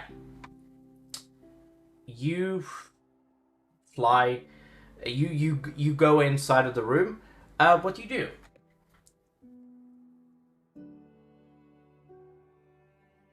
Fuller? I don't know. I'll. He's sleeping at the desk. I feel like I'm in like a comfy chair sleeping. Oh, you're leaning back. Take Okay, him cool. up. Yeah. Huh? Cool. Oh fuck. What time is it? It's oh, Scar doesn't know. I actually just realized if he doesn't know how to read, he's not gonna know how to read a fucking clock. I don't have a pocket watch now. No, you don't have a pocket watch. You can buy one. Can I just look at the? Can I just try to look at the? I'm guessing there's like a window I can look out. It is sunny. Yeah. Alright, can I try to make a survival check to see if I can try to figure out what time it is? Sure. Why not? So that's what 18. You think it's like maybe late morning? Like Okay, I didn't miss much. yeah, late morning. School is kind of pointless to you because you're already like smarter than most people around, and like don't get me wrong, you still do the school because you know you feel like you'll get somewhere. But you know, most people like to you spend a lot of time studying other things because you typically have like I hate to be you kind of that guy that's the smarter guy in class, if that makes sense. My character spent most of his childhood in a library. Yeah, so. which is why I'm saying your character is literally one of the smartest people in the class. Like, yeah. Now you spend you wake up. What do you do as you find out around approximately what the time is? I'm gonna kind of just like rub my eyes, still waking up. I'm gonna start putting the books back. You start putting the books back to where they are supposed to go, and you do so with Scar's help, I'm guessing. No, he wouldn't know where to put the books. He just sort of jammed them in there. What the fuck is this? I'll learn you how to read later, alright? I'll teach you how to read. Reading? I can actually teach him to read very easily. Yeah. Because I have encoded thoughts. What is reading? You hear Titan say. That's what I said. Yeah! What is reading? I don't know. Do you know? I don't know. You see, I'm guessing I can't hear Titan. No, No, you we can't. cannot. You can't hear Titan. The only So person. he's just talking to himself. Oh, yeah. He's talking to Scar, Scar. are you okay?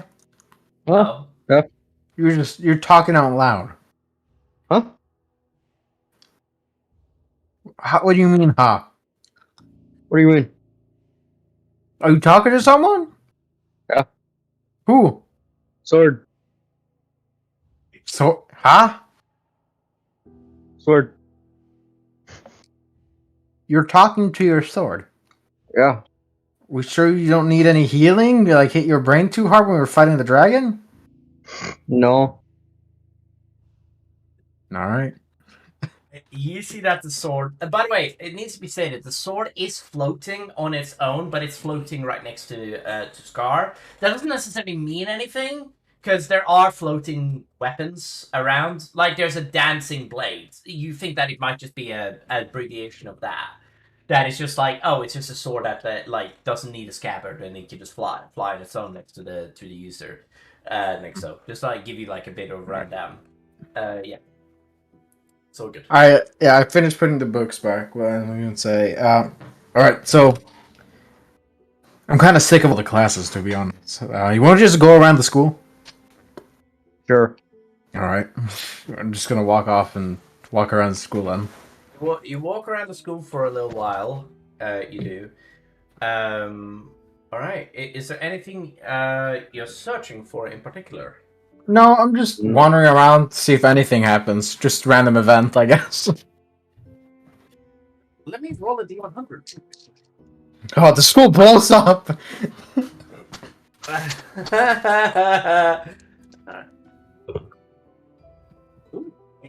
You, well, you basically, as you're walking around the school, you do find that there is, you see that like a part of this. Okay, this is what happens. As you basically walk in this around the school, you basically head your way down to the cafeteria again, and you see that some of the younger students, because it's their turn to eat, essentially, none eat on the same turn, so that's why this is like. But you find yourself, and there's literally like there's students that throw food at each other across the hall, like Dragon to like Phoenix to like Kraken. Dragon and Kraken are having like a food fight in the middle of this, and they're on the opposite side of the hall from each other, and they're just throwing shit at each other. They are. Oh no, that's not quite clean. No, it's not great, and you see that it just gets Oh, shot man. around the entirety of the thing. And you see that there are just students that just pick up like heavy object as well, like the the candlesticks and stuff like that. They're and just chuck throwing them. candles at each other. Yeah, Good throw question. candlesticks at each other. Is there armors just in the school?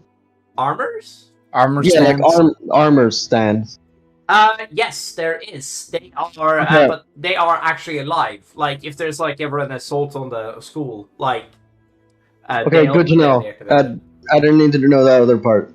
Yeah, but yeah, You best pray to God, because this is about to hurt. I'll grab one of the armors, grab Titan, slam them together to try and get everyone's attention.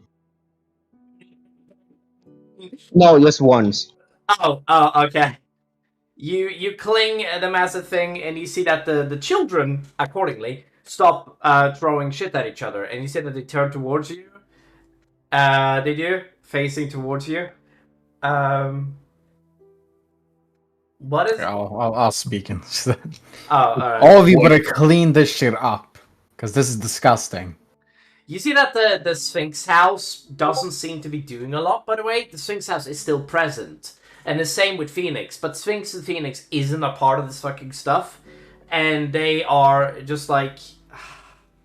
Like, Sphinx is just like sighing. Like, not the entire house, but like several of them are just like generally like just like, fuck's sake. This happens every single fucking time, right? It's kind of like that. It's kind of like that emotion. I'm gonna look. Like, I'm guessing the Kraken house is doing the stuff too. Kraken and Dragon, yeah, correct. I'm gonna look over at the Kraken student and say, "You're a shitty representation." You know, like Kraken is based around exploration and like being daring and stuff like that, and that's like The food fight is fucking. Yeah, but food fights are something children does. Anyway, now first of all, you but essentially the adult entering the room, they just starts to like, as you basically say this, make me an intimidation check, Scar, really quick. God, Scar's doing it, not me. Because this is like they are looking at Scar, not you. Don't get me wrong, you're an adult, and they kind of do have to listen to you. But 22. all right. You basically hammer your basically they take a look at you and they immediately just like put down everything on the table again, and they basically go and get the brooms and stuff like that, even though the brooms technically can fly on themselves and they can clean stuff themselves. They basically are getting the stuff and they start to like clean up the hall. The Kraken house and the Dragon house, and you see Phoenix even get up and they start to help. Even though they weren't a part of it, I mean, one or two students maybe from Phoenix was a part of it, but they didn't really care. Sphinx is kind of like the quiet kids. They're kind of like the introverts of the school. They and Phoenix and Sphinx are kind of like the introverts of the school, while Dragon and what am I thinking? Dragon and what am I thinking? God. Dragon and let me think. Dragon and fuck. I have this in my head. Jesus Christ! How have I forgotten this? Phoenix. Dragon Kraken. Dragon and Kraken started this. Phoenix joins in, and keep in mind, Sphinx is like the quiet kid, while Dragon and Kraken are like kind of like the extroverts of the school. If that makes sense. If I were to like put like extrovert and introvert label on them, Phoenix and Sphinx would be introverts, but they are kind of cool. That's the thing. Like. There are several like smart as fuck introverts that just generally like I can't go too far into it. I don't know what the fuck is with this music. Sorry, I need to change the music. All right. Is there anything that is a bit more cherry?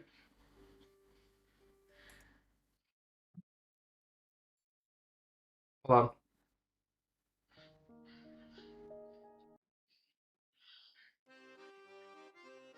I need to get used to it. Yeah, you guys basically then see that the student starts to slowly clean up the stuff. And like I said, Phoenix joins in. Things honestly just make their way out of the thing. Obviously, have eaten and all of that, and they are not a part of this, so they don't care. And they are just walking out out of the room. Many of the students are. There is like 5 or 6 students that stay and help obviously, not because of any like negative thing, but Phoenix does help. And yeah, you guys get them to clean up their shit. All right. Do you guys do anything else? I'm just going to walk around, I guess. You start to walk around the school again, and I'm gonna see if you meet up with Blue. Not Blue. All right. With okay, you find yourself going up the tower. You do. Kind of walking aimlessly around. You find yourself not a teacher that you particularly like, but you do find yourself in the same room as Golden. I just rolled a really good roll. I don't like Golden. You find yourself in the same room as Cole. You do. And you basically enter the door and you find yourself in the same room as Cole. You do. The classroom of Bertram Bimble. You see that Bertram turns towards you and just like, oh, hello there. It is, you two. Scar, that's your name, right? Yeah. Zandy?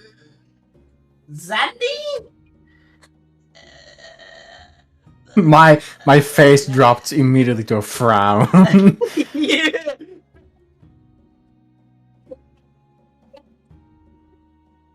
You see that he is just like spends like a second, just like opens his mouth and it just has a little rattling like sound like that.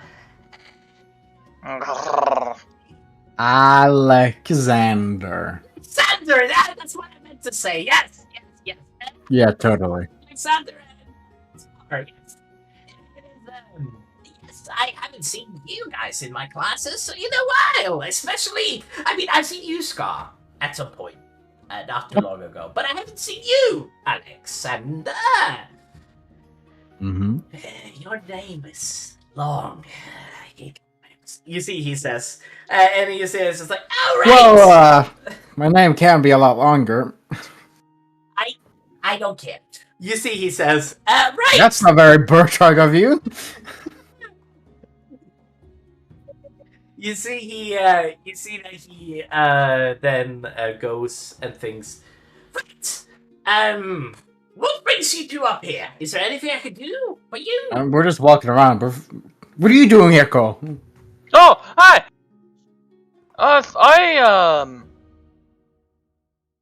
I'm just going to keep this brief, and I thought I think I might have been schizophrenic about something. Schizophrenic? You probably haven't. I'm just going to show Alexander the notebook I have about schizophrenia, like what it translates into. You give Alexander a book of schizophrenia. I show him. I don't give it to him, but you know. You tell me that you see people that aren't there? It happened to me today. Well, has it happened before? No. Then I don't think you're schizophrenic. Okay. It does And happen. I'll just sit down somewhere and just observe. Right. So, this student wishes to test his mind, and we are currently getting a teacher up here. You know, test his mind. As silly as it sounds. Right. The Birdman thinks he's insane in head. You hear Titan say to you, Scar. Oh. You hear Titan say, you think Birdman broken head?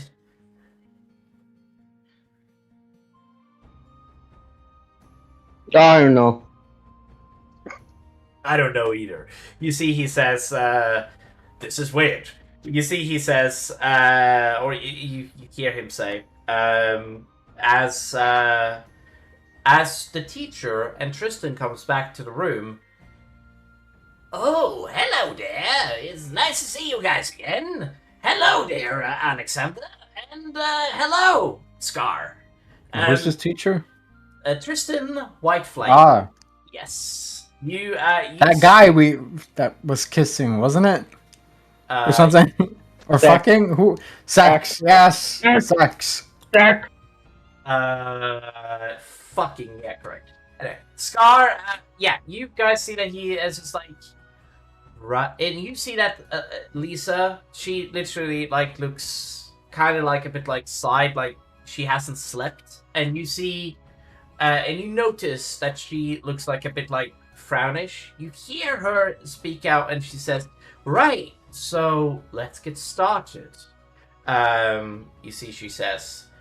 Or you hear that she say, as she sits down on a chair, and you see Tristan, right, let's get started.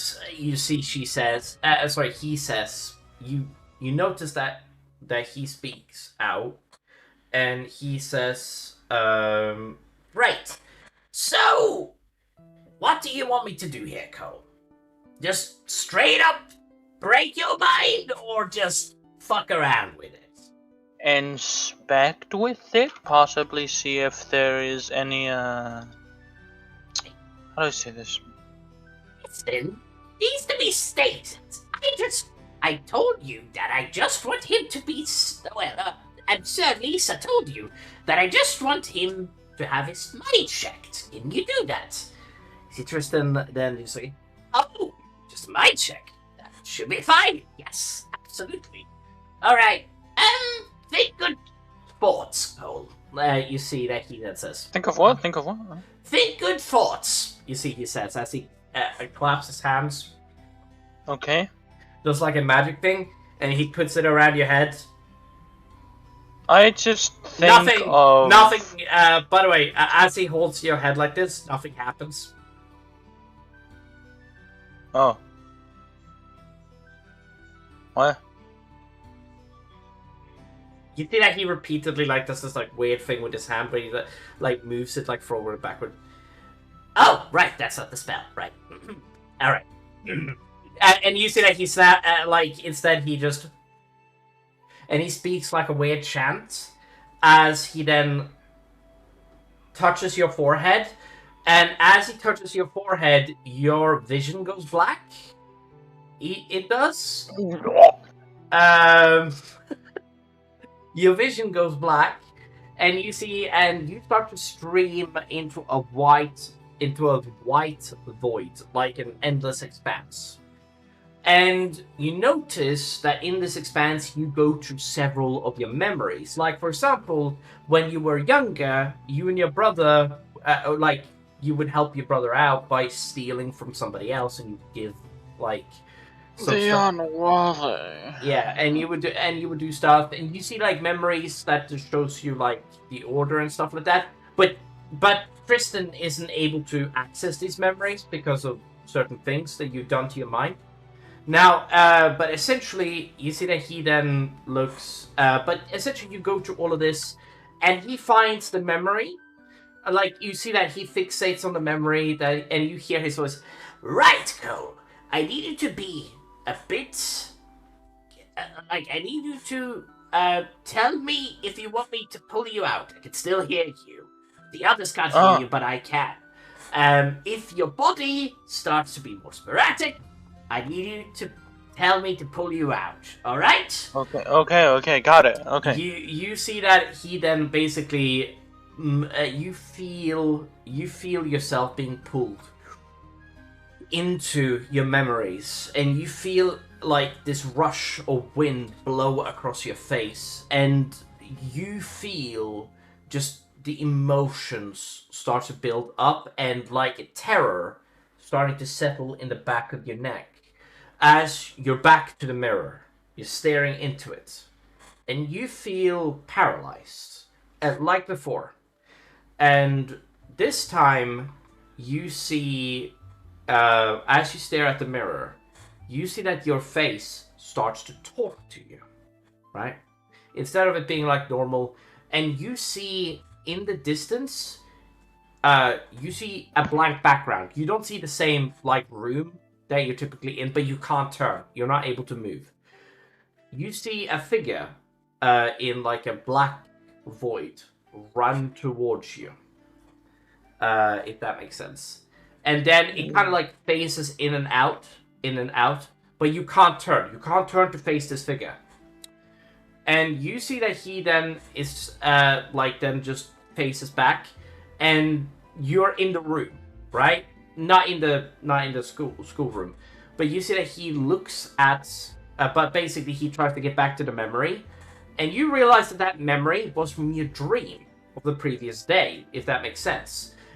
But it's like it's too long to fit. The creature is way too far away for you to even notice what kind of creature it is, right? It's like it's a creature that's running towards you, but you aren't able to make out its features or its anything, right? You aren't even able to tell what kind of creature it is. You can just see a silhouette in the distance. You see that he, as you're back in the room, and you're in the room, in your bedroom, you are, and you're staring at the mirror. And time passes. You feel, Alexander, you see that his body starts to twitch, and you see that it starts to get more sporadic as time goes on. Like his hand starts to twist like slowly, like so, and the same with his other hand starts like twist. And you see that certain parts of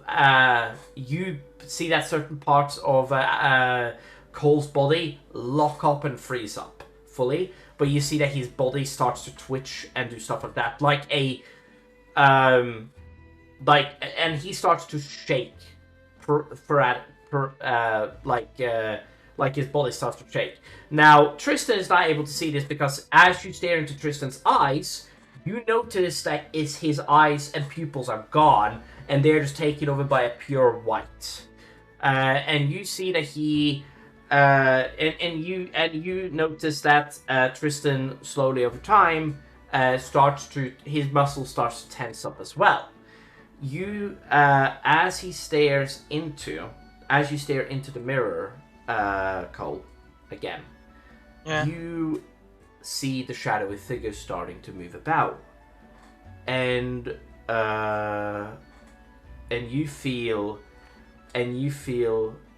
a shattering energy, a dark and mysterious energy, you do, surrounding you, consuming into you, as you're locked into position from where you are again. It terrifies you. I try screaming for help.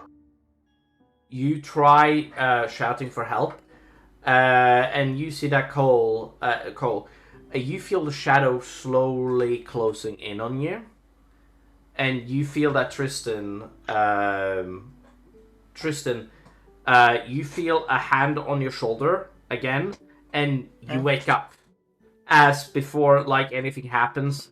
But before you wake up, you hear a sound. Boom.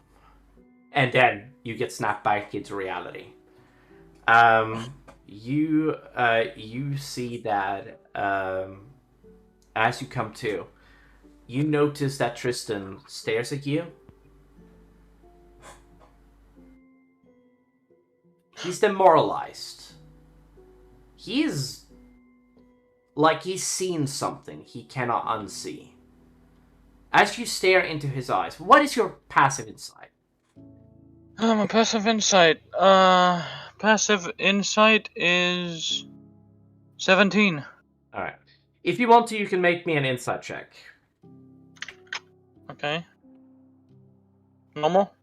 Just normal. 24. Alright.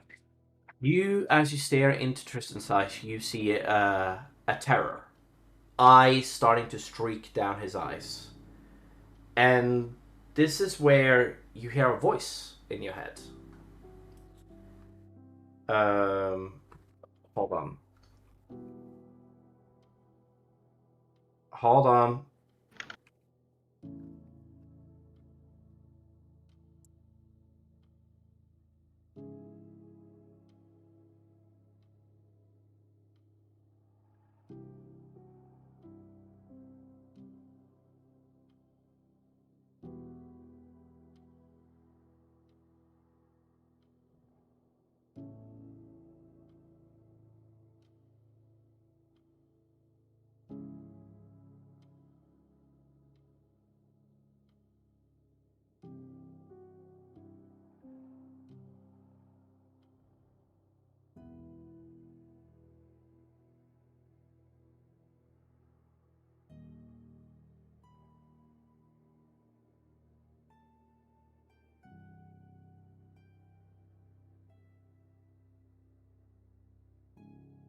You hear in your head, you hear in your head, in the sound of the guy that you met, come out of the city, go north 2 kilometers, you will find house, and there you will find me and my boss ready to meet.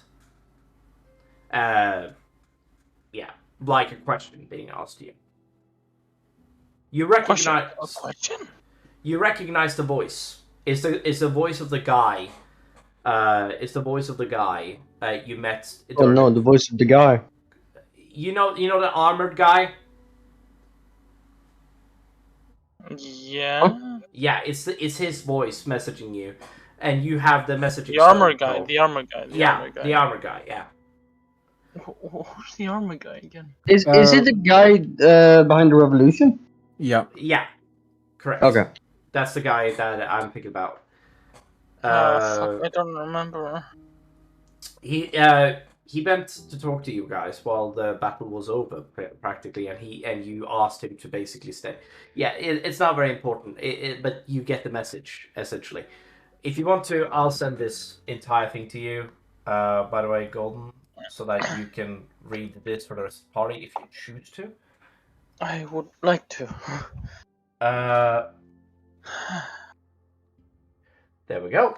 You but you basically come through. You look at Tristan and you see a terror in him. You see that he is moving at all. He looks paralyzed. I try to snap him out of it, I guess. Are we in that room? Yes, you are. Oh, I'm picking up Tristan and I'm shaking him. Oh, you pick. Like he's a little twig. You pick him up and you shake him around. Work! Work. Work, Emmett! You shake Tristan, and you notice that he breaks his eye contact, and you see that he looks at you.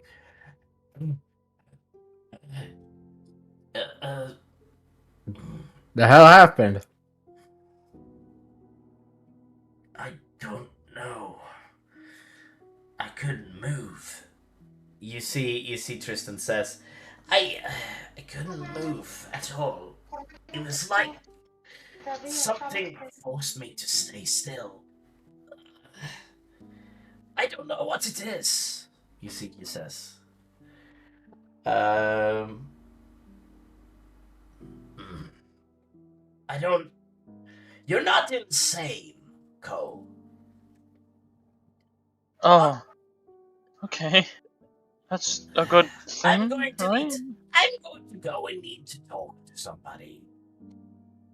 Okay. You see, he walks out of the room. As he walks out of the room, you hear that Bertrog starts to speak, and he sounds curious. Like his voice sounds like, okay, that was rather. That was weird. Well, I've never seen Tristan like that before. Certainly. Well, unless there's anything else you want from me. That should be enough. Lovely. Alright. Yes, then, please, get out of my office. Oh, okay.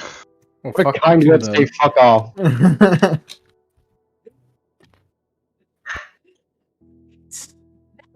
don't you teach the students how to seduce a demon? Alright. You hear him say as you guys close the door.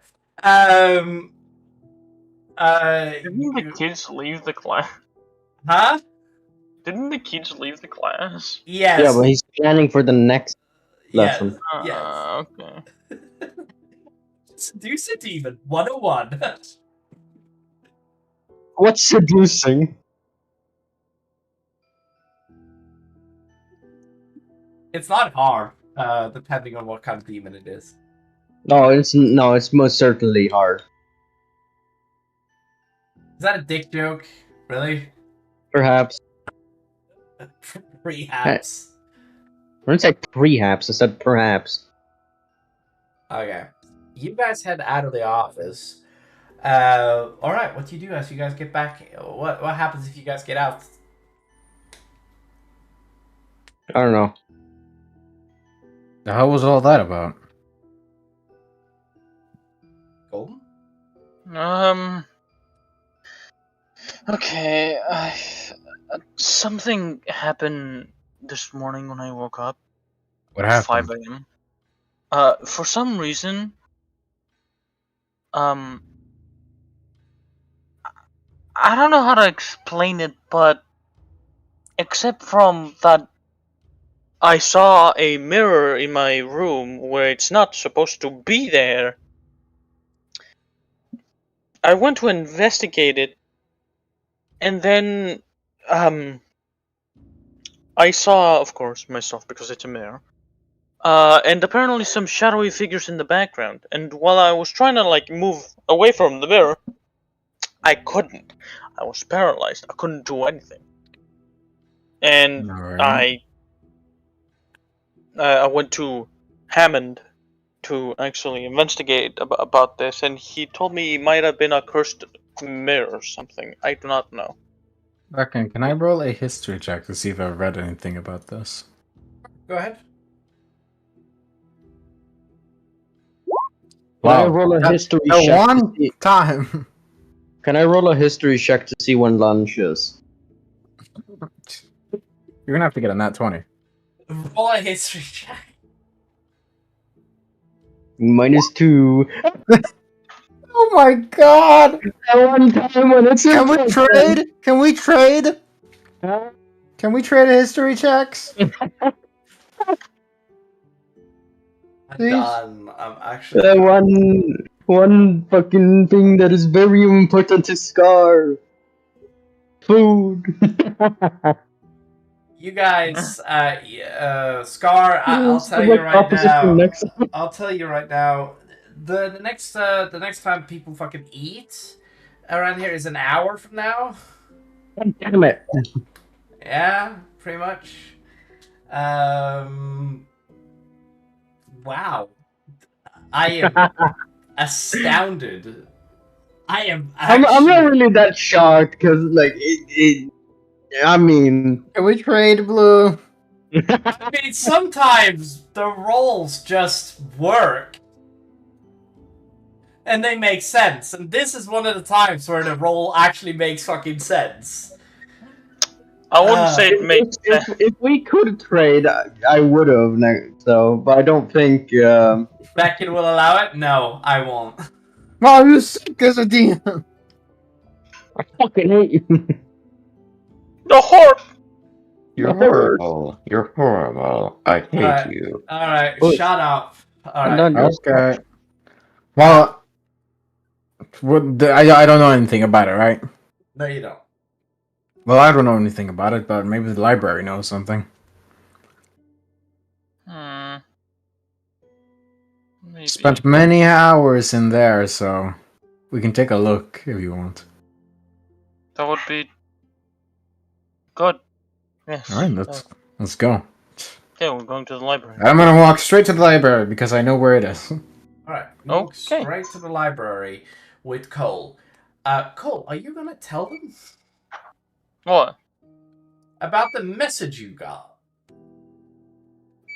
Weird question, I know. While we go there, I'm gonna tell them about the message. I'm just like genuinely curious that you haven't told anybody about the message yet. I will. And like right now, I'm gonna tell them there. Oh, hey, I just need to check up if Golden fucking forgot, because Okay. that's a real No. possibility. I know. Okay. So as we're going to the library, I'm also just gonna bring up. Beckon, who was it again? Armored guy. Armored guy. You don't remember the name. That's his name. His name's not Armored Guy. Armored guy. Armored fellow. Armored fellow, yeah. So apparently an armored fellow guy thing. I don't remember who it is. Told me that I should come out of the city and go north 2 kilometers from. Yeah, we met him. He's the knight when Oh, that fuck! Right! The dude that I gave the fucking sending stone to. Oh, okay, yes. okay. Thank fucking god. Okay, yeah. We need to go 2 kilometers, like north, and then we'll find a house. Apparently, Alright. him and his boss will be ready there. We can do that later. Let's figure this thing out first. Okay, okay. Alright, we go to the library. You head into the library, you do, and I'm very tempted to. Hold on, how long has the session been going on for? 2 hours? 2.5 hours? 2.5 hours, yeah. It's exactly 2.5 hours. That's crazy. We can get the library out of the way. I was thinking that, like, before you guys head there, I was thinking that it would be better if we just decided to cut it off. But like after you guys have been at the library, I was thinking that would be perfect. Yeah, I think that might be better. Because it's just that we need Bird's input on what's happened to her as well. So it's just we'll probably just hold it out for next week. This is just a filler episode, basically. I'm actually okay with that. Surprisingly okay with that. When's the beach episode? I wanna fucking... I mean, go back to Babylon, man. Oh, no. There's a beach there, man.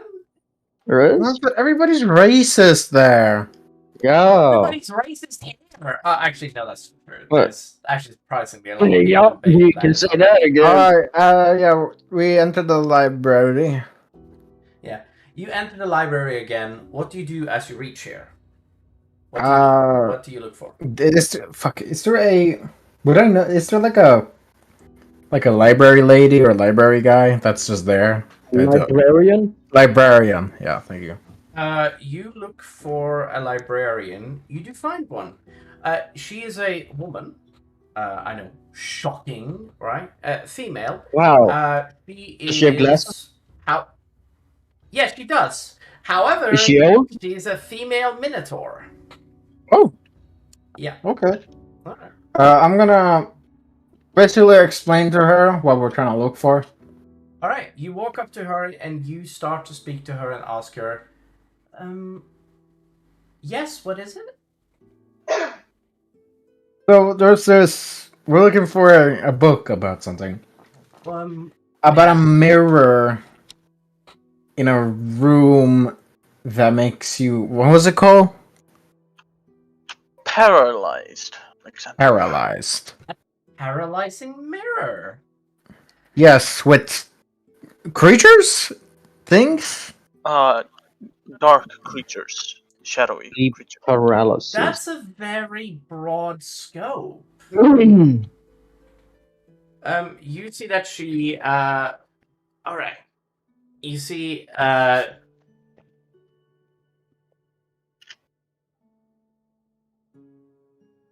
Oh, Jesus Christ.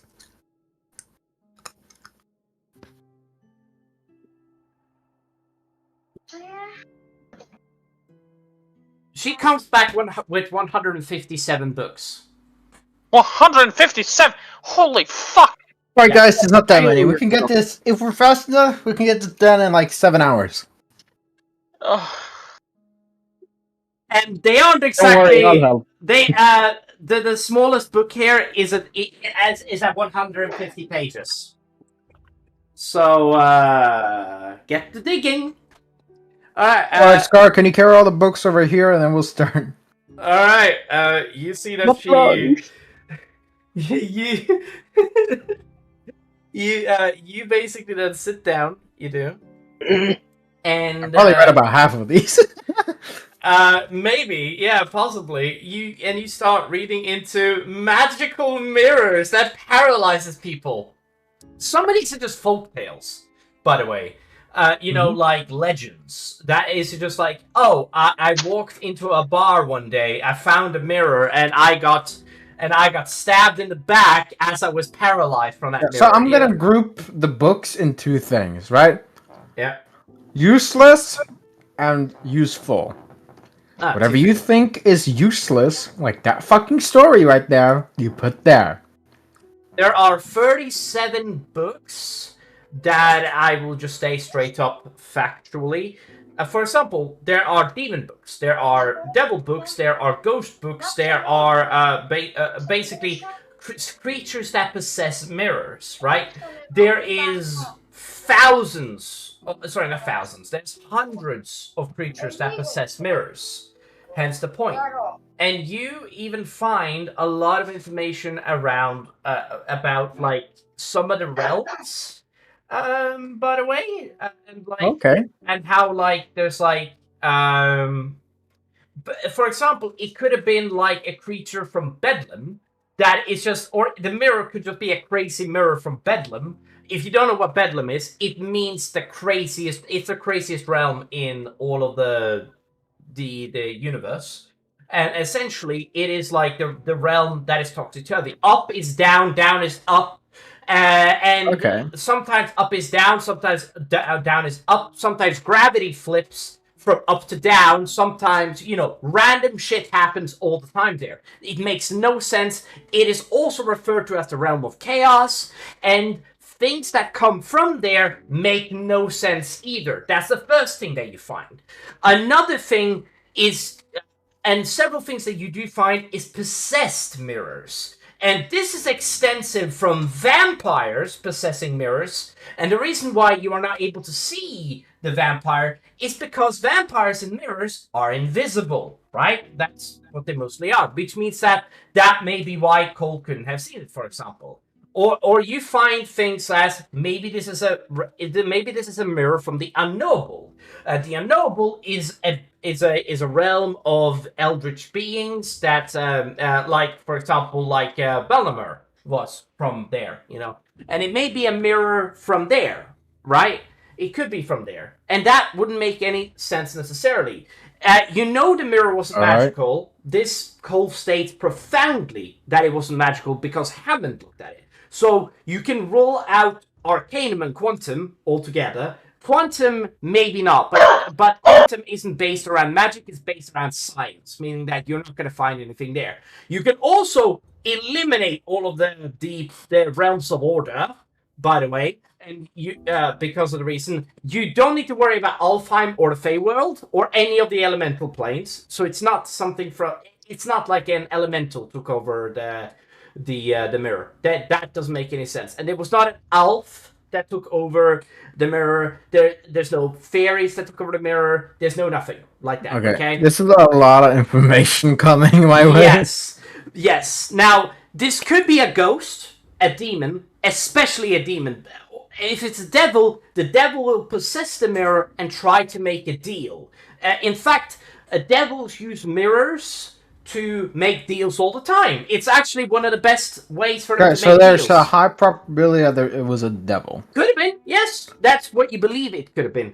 But there's one thing that it doesn't make any sense. If it is a devil, If it's a devil, why would it not try to strike a deal with Gold? That's the one thing. Because devils rarely just try to just paralyze people. Rarely. They typically show themselves quite quickly and try to make a deal, right? That's what they do. I want to talk to Cole. I hope that you're writing this shit down, by the way. No, I am not. You're just... So, it never really works for me. You're just spewing info my way. I mean, this is just me, like, generally giving you information. But yeah, continue. Yeah. Cole, has anything recently happened that you might think that mirror might have popped up? Because I'm really... Like, there's a chance it was a demon, right? Anything... Demon related? Or devil? I'm guessing... You two have heard about the whole shenanigans that happened with, what was his name? That one rat teacher. Oh, I know who you're talking about. Valerian. No, well... What's going on with him? So apparently he was murdered. Okay. But the thing is, there is no actual murderer. It's considered possibly a self-taken murder. A suicide, if you may. Okay. But the thing is, I was trying to investigate what was going on there because I heard him screaming inside a room where it was bright and all that stuff. So for some reason, So there's a chance that you might have been affected by the demon thing too. And that's why Not that sure. mirror is there? Probably. Wait, how Not- long ago did he die? Yesterday, I think. Correct. How many hours? Any hours? Do I roll history for that, Becca? No, I'll say that you That'd be notice for an certain. H. Okay. 18. I'll say 18. No, wait. No, this was our nightfall. 18 hours, I think. We'll get back onto this. The time thing is fine. I think it has been 2 days, but I'm uncertain now. It's confusing. I think it's been less than one. I do think so too. I mean, you guys went to sleep, right? This session, I know that for a fact. But last session, you guys didn't go to sleep, and the session before that, you didn't go to sleep, right? I know that for a fact because you guys did that during the morning, and last session was literally just in between that. Anyway, yeah, continue. Yeah, I believe you might have been affected by the devil thing. So you may think I may be cursed. Nexo, as you go through the rest of the books, and I'm not going to tell you everything. Thank you. Like, yes, there are there's accounts of spirits that possesses mirrors, like a lot, and it could be a devil. Yes, it could also be a ghost or something similar. But there's also a book here that doesn't make any sense. A theoretical book, if you will. Right. A book Who was it written by? Bingus Chingus. No, it was written by... Well, it was written by a human. It states that it was written by, well, an elf, essentially, that traveled... that was a planar traveler, right? They used to travel through the planes. And the book itself mentions the unknowable and how, like, it should not be seen. The name is scratched out on the book, so you can't find the name of the person that it used to be. Now, does anyone else have mending? Huh? Mending? I don't think mending would work on this particular thing. I'm uncertain. What about prestidigitation? Will that work? Hold on, look up mending really quick. I don't even have mending. I'm just asking if something. Oh, no. Then what about prestidigitation? Will that work? Prestidigitation. No, prestidigitation is a transmutation spell. It can't make something. I think mending could work, honestly, but you would have to get somebody that has mending. Now, right, well, I'm gonna also keep the book. Yeah, you look at the book and you read the book, and it mentions something. Okay, so this person is a bit crazy, the way that it sounds, right? He's been to the realm of the dwarves, the realm of Arcanum, the way that he explains it, and he's even been to the land of the Endless Library, as he calls it. It's a bit long. And you can tell that from the scripture that this person used to be a druid, right? That's what you could tell. This was written by a druid thousands of years ago, as far as you can tell. Now, he explains that it looks like there's something, and you can tell it's a he because he uses abbreviations for himself and stuff like that. But essentially, he explains something that... He explains a situation that is very similar to Golden's situation. But he wasn't looking at a mirror as much as... he had a travel buddy, right? In the book, it says that he had a group of adventurers that helped him traveling throughout the realms. But he ended up, while he was traveling throughout the realms, he traveled so far beyond the realms that he ended up going into the between. And once he was at the between, he found himself at a wall in the between, or in the astral plane. This didn't make any sense to him, because the astral plane is supposed to be infinite, go on forever. But he, in his account, wrote that when he stared through this wall or barrier or whatever it's written as, it's like whenever he stares through it, it explains like an effect of being paralyzed, like there's a shadow closing in on him, if that makes sense.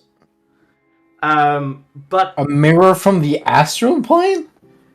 It could be. But it doesn't look like there's a mirror in the story. But a wall? He said it was a wall. Yeah. So he could... A wall that's invisible, that he explains. But through the wall, he could see through the wall, or he believed that he could see through the wall, but there wasn't anything through the wall. It was like, it's really weird. It's like he was staring at nothing, but there was something there. Does that make sense? Yeah, I understand. Yeah. Whew. All right. But yeah, you find well, you do find like a little bit of a like a bit of written stuff about Nidalee that you might be interested in at the library, and a couple of positive planes. He didn't, and he even writes in the book that he wouldn't dare traveling to the negative planes or the realms of chaos. Sorry, because hell is there, and like it's not something he's very enthusiastic about. All right, he didn't want to die. He writes. Is that most of the book now? That's most of the book, and there's nothing else that needs to be like stated. I think that's fine. Cole. Yeah. Where's the mirror now? The mirror now is being currently investigated with Hammond. Well, let's go pay him a visit. Okay. I'm gonna take the book with me, and then... You take the book with you, and you head over to where Hammond is at. You find yourself in a darker... as you basically walk into the school, you find yourself... hold on a second. I need to make sure that... Oh, okay. You find yourself walking into the school. You do. And you walk into Hammond's room. You see that he, while still having the mirror covered, you see that he is looking at the side and the back of the mirror as you walk through into his room. Keep in mind that whenever you open a door, it's like you're entering a new room. You never need to enter the same room. Where you wish to go, it always takes you there, right? All right. In case, I'm just explaining this for the viewers that's watching, in case you're wondering. Now, you end up inside of Hammond's thing. As you enter, you see that you hear him say, "Hello there again. What brings you to my office again, students?" The mirror. Yes, the mirror. It's fascinating, isn't it? I never. Yeah, I think I might have something to help you. This book, there's a guy talking about something in the astral realm. It's something similar. Wait, the between? You see that he then... May I take a look at the book? I'm gonna give him the book. I don't know who wrote it, because the name is etched out. You see that,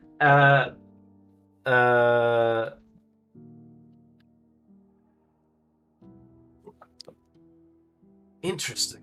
You see that he,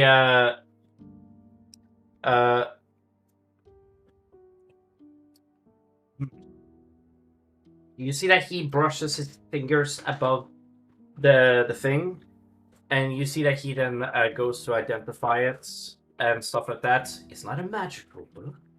And you see that he does a mending spell, and he clears it out. Huh. I don't recognize this name.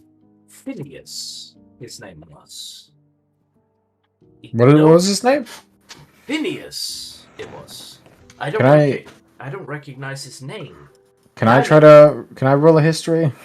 Roll a history check. Alright. And fuck, these rolls are horrible. Yeah. Phineas is a pretty common name. You don't know who it is. I don't know the specific one. Oh. Did he get a nat 20 AM? I would have. No. It Or would've- one lower. You don't know who Phineas is, but it doesn't. He got higher roll than me, but still lower. But yeah, you basically think you really like dig into your head, and you're just like, that's Gonna have to think about that later. I can't come Yeah. up with anything right now. Yeah, but you see that Phineas. Well, there's many Phineases. I need to see if I can figure out what his last name is, but there isn't. And you see that he goes over the entire book, casting mending, making sure to fix like the entire book and all of the like destroyed parts. And you see that he basically goes over it. Well, there's nothing here mentioning his entire name, sadly. Because he wants to stay secret. Perhaps, but maybe more research into the library would delve into some stuff, some right successful thing. You see that he snaps his fingers, and you see that he just goes like he like passes through the book like super quick, right? Like he just like he's like enhancing speed on himself, but you guys are like moving slow around him, and he's like going super fast, and he closes the book in his hands, and you see That would have been helpful a couple hours to go. and you see that he would look a paralyzing effect. Interesting. If you don't mind, I would actually like to look at the mirror. It could be dangerous, Alexander. I know, but I'm a Kraken for a reason. You see that he then turns the mirror to face a wall, right? But it faces a wall, but he pushes it out so that it faces it, but like it's like a couple of inches, so that you'll have enough space to basically look at it, but nobody else gets a chance to look at it. And you see that Cover the mirror in 5 minutes. You see that he then spends a second, and says, "Right, sure." You see that he then get behind and look at it. Everybody else, if anybody tries to walk in front of me, I will teleport you away. Do you understand? Alright.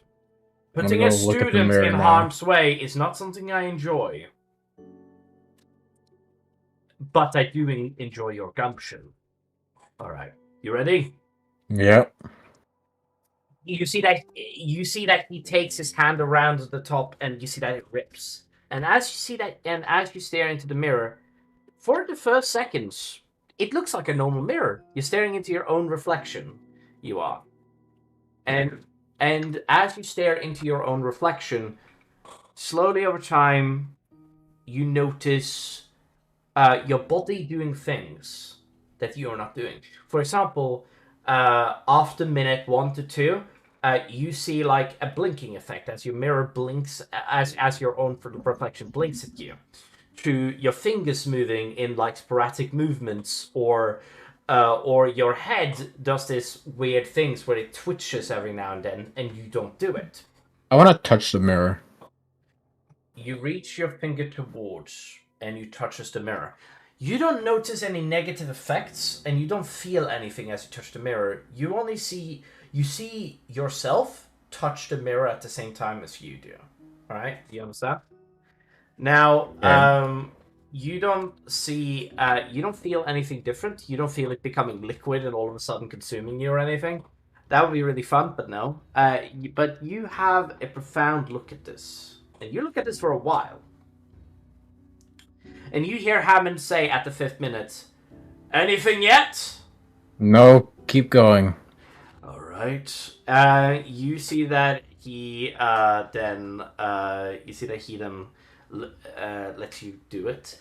And Talk to me in 10 minutes, and if I don't say anything, cover the mirror. All right. You see that he then spends a second, and you see that he then not Cole. You see him nodding to himself. The same with you, Scar. You also see it, but you may not know the significance of him nodding to himself.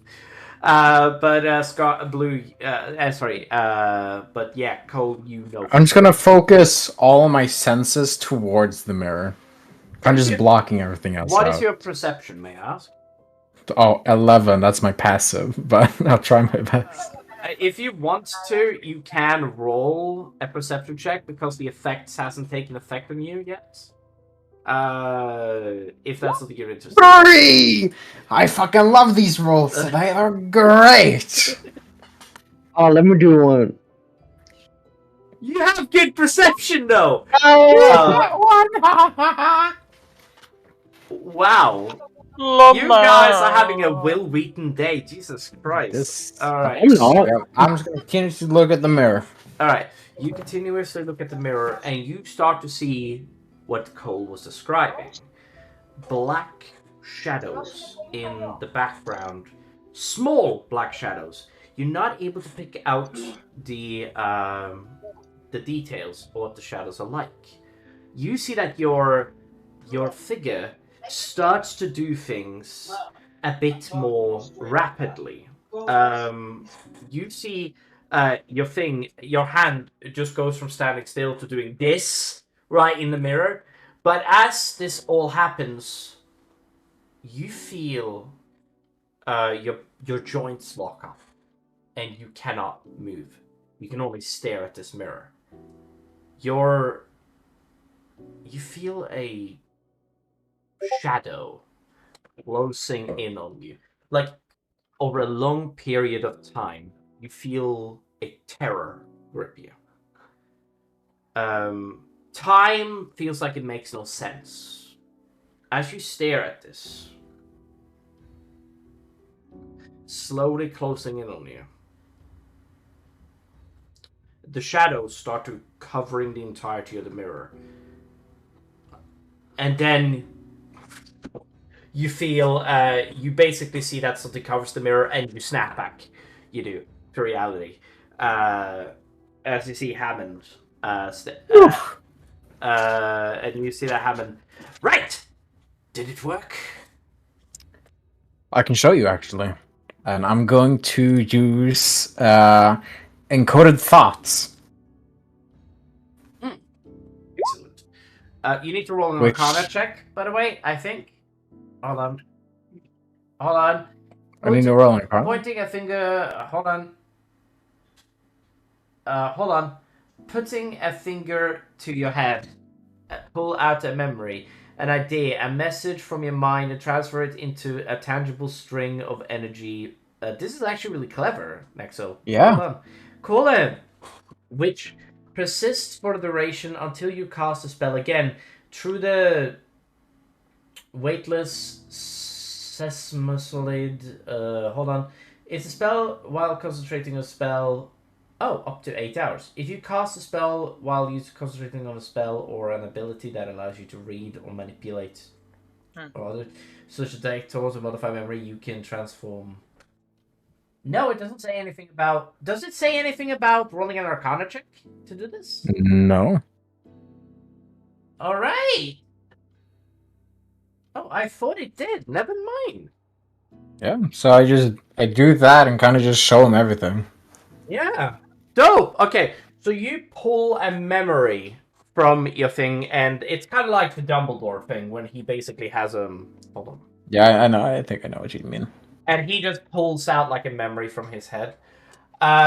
You basically then give it to Hammond. You do, and you see that he brings out. You see that he basically then brings out his wand from his cloak, and you see that he then takes it and puts it into his mind. You see something that you saw something in Tristan, right? A shock, a horror imploding on him, right? Like that he saw something horrible. That he basically felt something shatter within his body, right? Now, essentially, Hammond, sooner than later, you see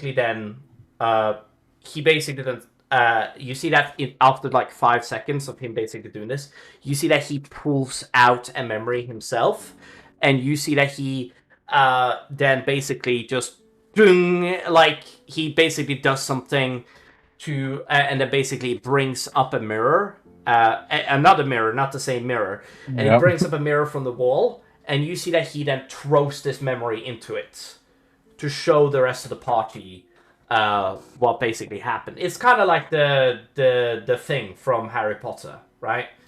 The water. Yes, very similar to the water in Harry Potter. But essentially, as you stare at it, as you basically stare at it, you see that Alexander, most of the thing is boring because it lasts 20 minutes, essentially. It's 15 actually, 15 minutes. 15 minutes. Most of it start 15 minutes, but essentially everybody is able to see everything you're able to see, and it's kind of like a horror movie-esque thing where it's just like, why the fuck don't you move? Right? Like, it's like, kind of like, wow, you could have just ran into the other room. It's like, but essentially the party, but Scar, Alexander, Cole, and Hammond, you all sees this memory. And you see that he then says, this is a very rare and random effect. It could be that a spellcaster has cast a curse upon this object. You see, he starts to. It could also be an effect from the same thing from the book. Needs to be stated, I am not a plane traveler, and I am not a demon hunter. I don't know what this is. I'm a headmaster. I'm 47,000 years old. I was here during I was here during the age of hold on. I was here during. Hold on. I should have had my notes open. This is my fault, everybody. Just bear with me. Does it bear with you? Merlin, no! Okay. Shut the fuck up. Come on, we have to bring that old joke back. Come on, you just said it. Hold on. Hold on. I have been around. Hold on. Hold on.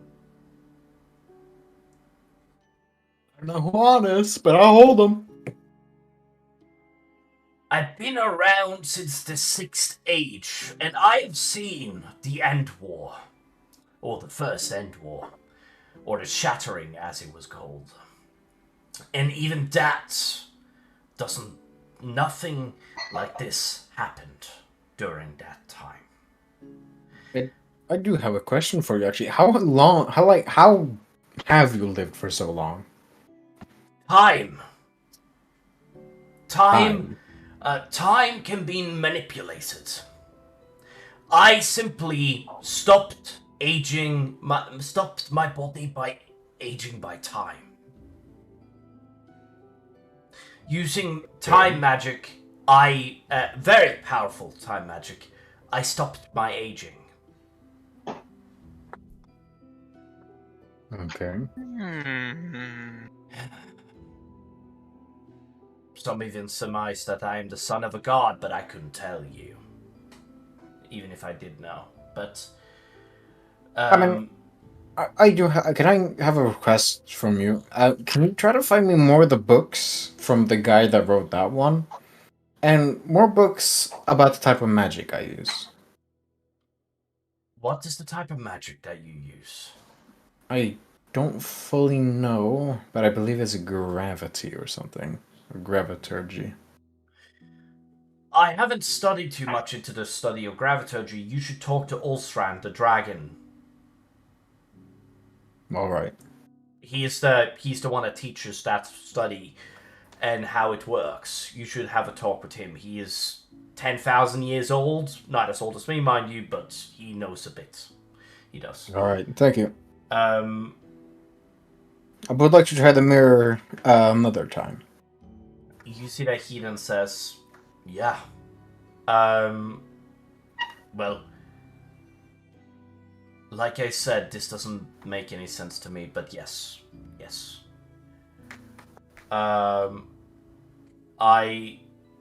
It needs to be said, a long time ago, something something like this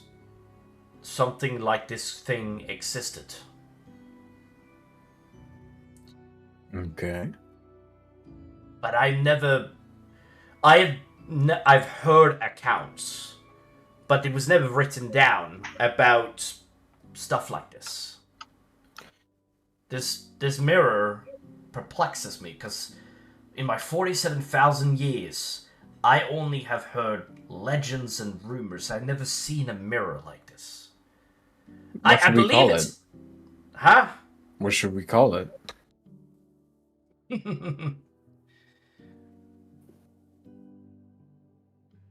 Look-see? No, we could call it the Shadow Mirror.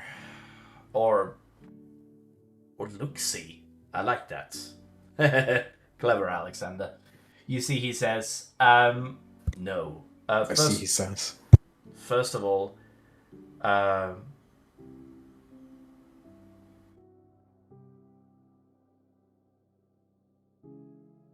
Hammond, he says to you, Alexander, with a bit of a concerning voice, from what you could tell. Like, his voice is like a bit like hazy, and he then says, I do need to warn you.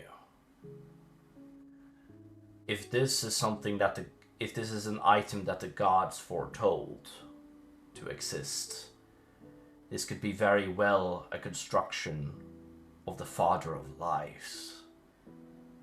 An item that he made to destroy this world. Can I roll a history, please, for that? The name? The Father of Lies? Yeah. Sure. No, Father of Lies?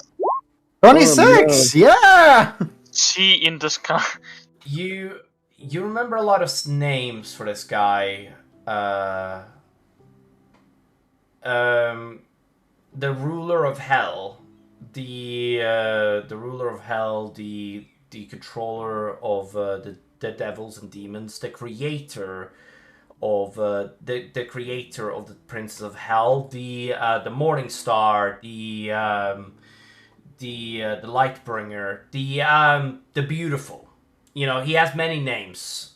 You have heard the Father of Lies being said sometimes, but you do believe that the name has a more common name by the gods.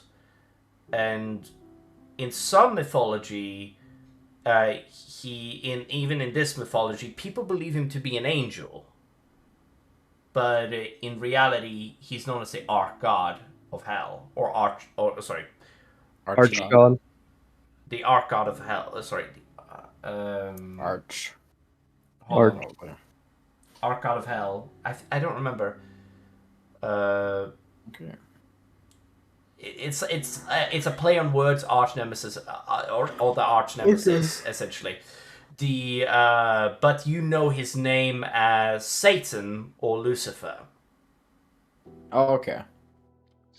The arch god of hell. That's his name. Yeah. And yeah. And he very powerful motherfucker. All I'm gonna say. I think that's a good spot to end the session. Yes, I do. All right, everybody. Thank you guys so much for joining us for this session. Honestly, It's a filler episode, so this here was important to get some information across. And honestly, I like to fuck with Golden. But Yeah. obviously, why the fuck would I not like to fuck with Golden? Essentially, yep. Yeah. We'll catch you guys next time on the next episode of The Fate of Asharon. Goodbye. Yeah. Thank you guys so much for joining us. Bye. I hate you. All right. Let's